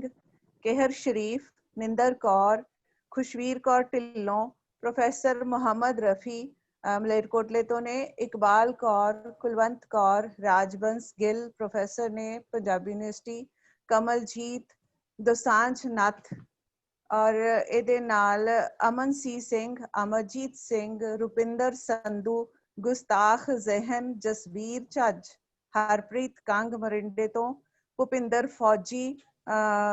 ਅਸੀਂ ਇਹਨਾਂ ਦੀ ਸਿਹਤਯਾਬੀ ਲਈ ਵੀ ਦੁਆ ਕਰਦੇ ਹਾਂ, ਕਿਉਂਕਿ ਇਹ ਮਾਨਸਾ ਦੇ ਇੱਕ ਹਸਪੀਟਲ ਦੇ ਵਿੱਚ ਇਹਨਾਂ ਦਾ ਕੋਵਿਡ ਪੋਜ਼ਿਟਿਵ ਆਇਆ ਸੀ ਤੇ ਉੱਥੇ ਵੀ ਇਹ ਪ੍ਰੋਗਰਾਮ ਨੂੰ ਵੇਖ ਰਹੇ ਹੁੰਦੇ ਨੇ। ਕੱਲ ਵੀ ਸਾਡੇ ਨਾਲ ਹਾਜ਼ਰ ਸੀ। ਸੋ ਸਾਡੀਆਂ ਦੁਆਵਾਂ ਨੇ ਤੁਸੀਂ ਛੇਤੀ ਸਿਹਤਯਾਬ ਹੋ ਜਾਓ।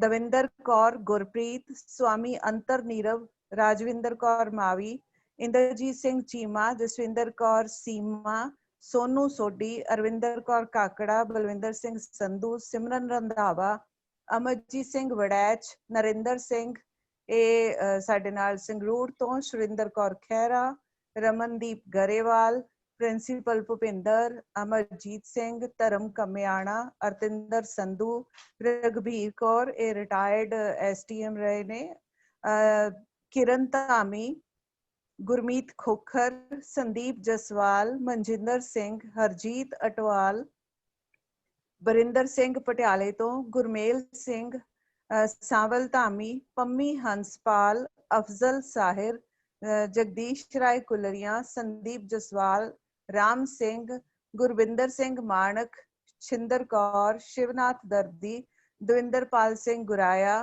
ਹਰੀ ਸਿੰਘ ਜਾਚਕ, ਹਰਜਾਪ ਸਿੰਘ ਔਜਲਾ, ਬਲਰਾਜ ਸਿੰਘ ਸਿੱਧੂ, ਬੇਅੰਤ ਕੌਰ ਸ਼ਾਹੀ, ਸਤਿੰਦਰ ਕੌਰ ਕਾਲੋਂ, ਨਰਿੰਦਰਪਾਲ ਕੰਗ, ਹਰਵਿੰਦਰ ਸਿੰਘ ਸਿਰਸਾ, ਅਫਜ਼ਲ ਸਾਹਿਰ, ਨਰਿੰਦਰ ਸਿੰਘ ਚੱਕਲ ਯੂਕੇ ਤੋਂ, ਸਤਨਾਮ ਚੌਹਾਨ, ਬਲਦੇਵ ਸਿੰਘ ਸੜਕਨਾਮਾ, ਗੁਰਮੀਤ ਖੋਖਰ।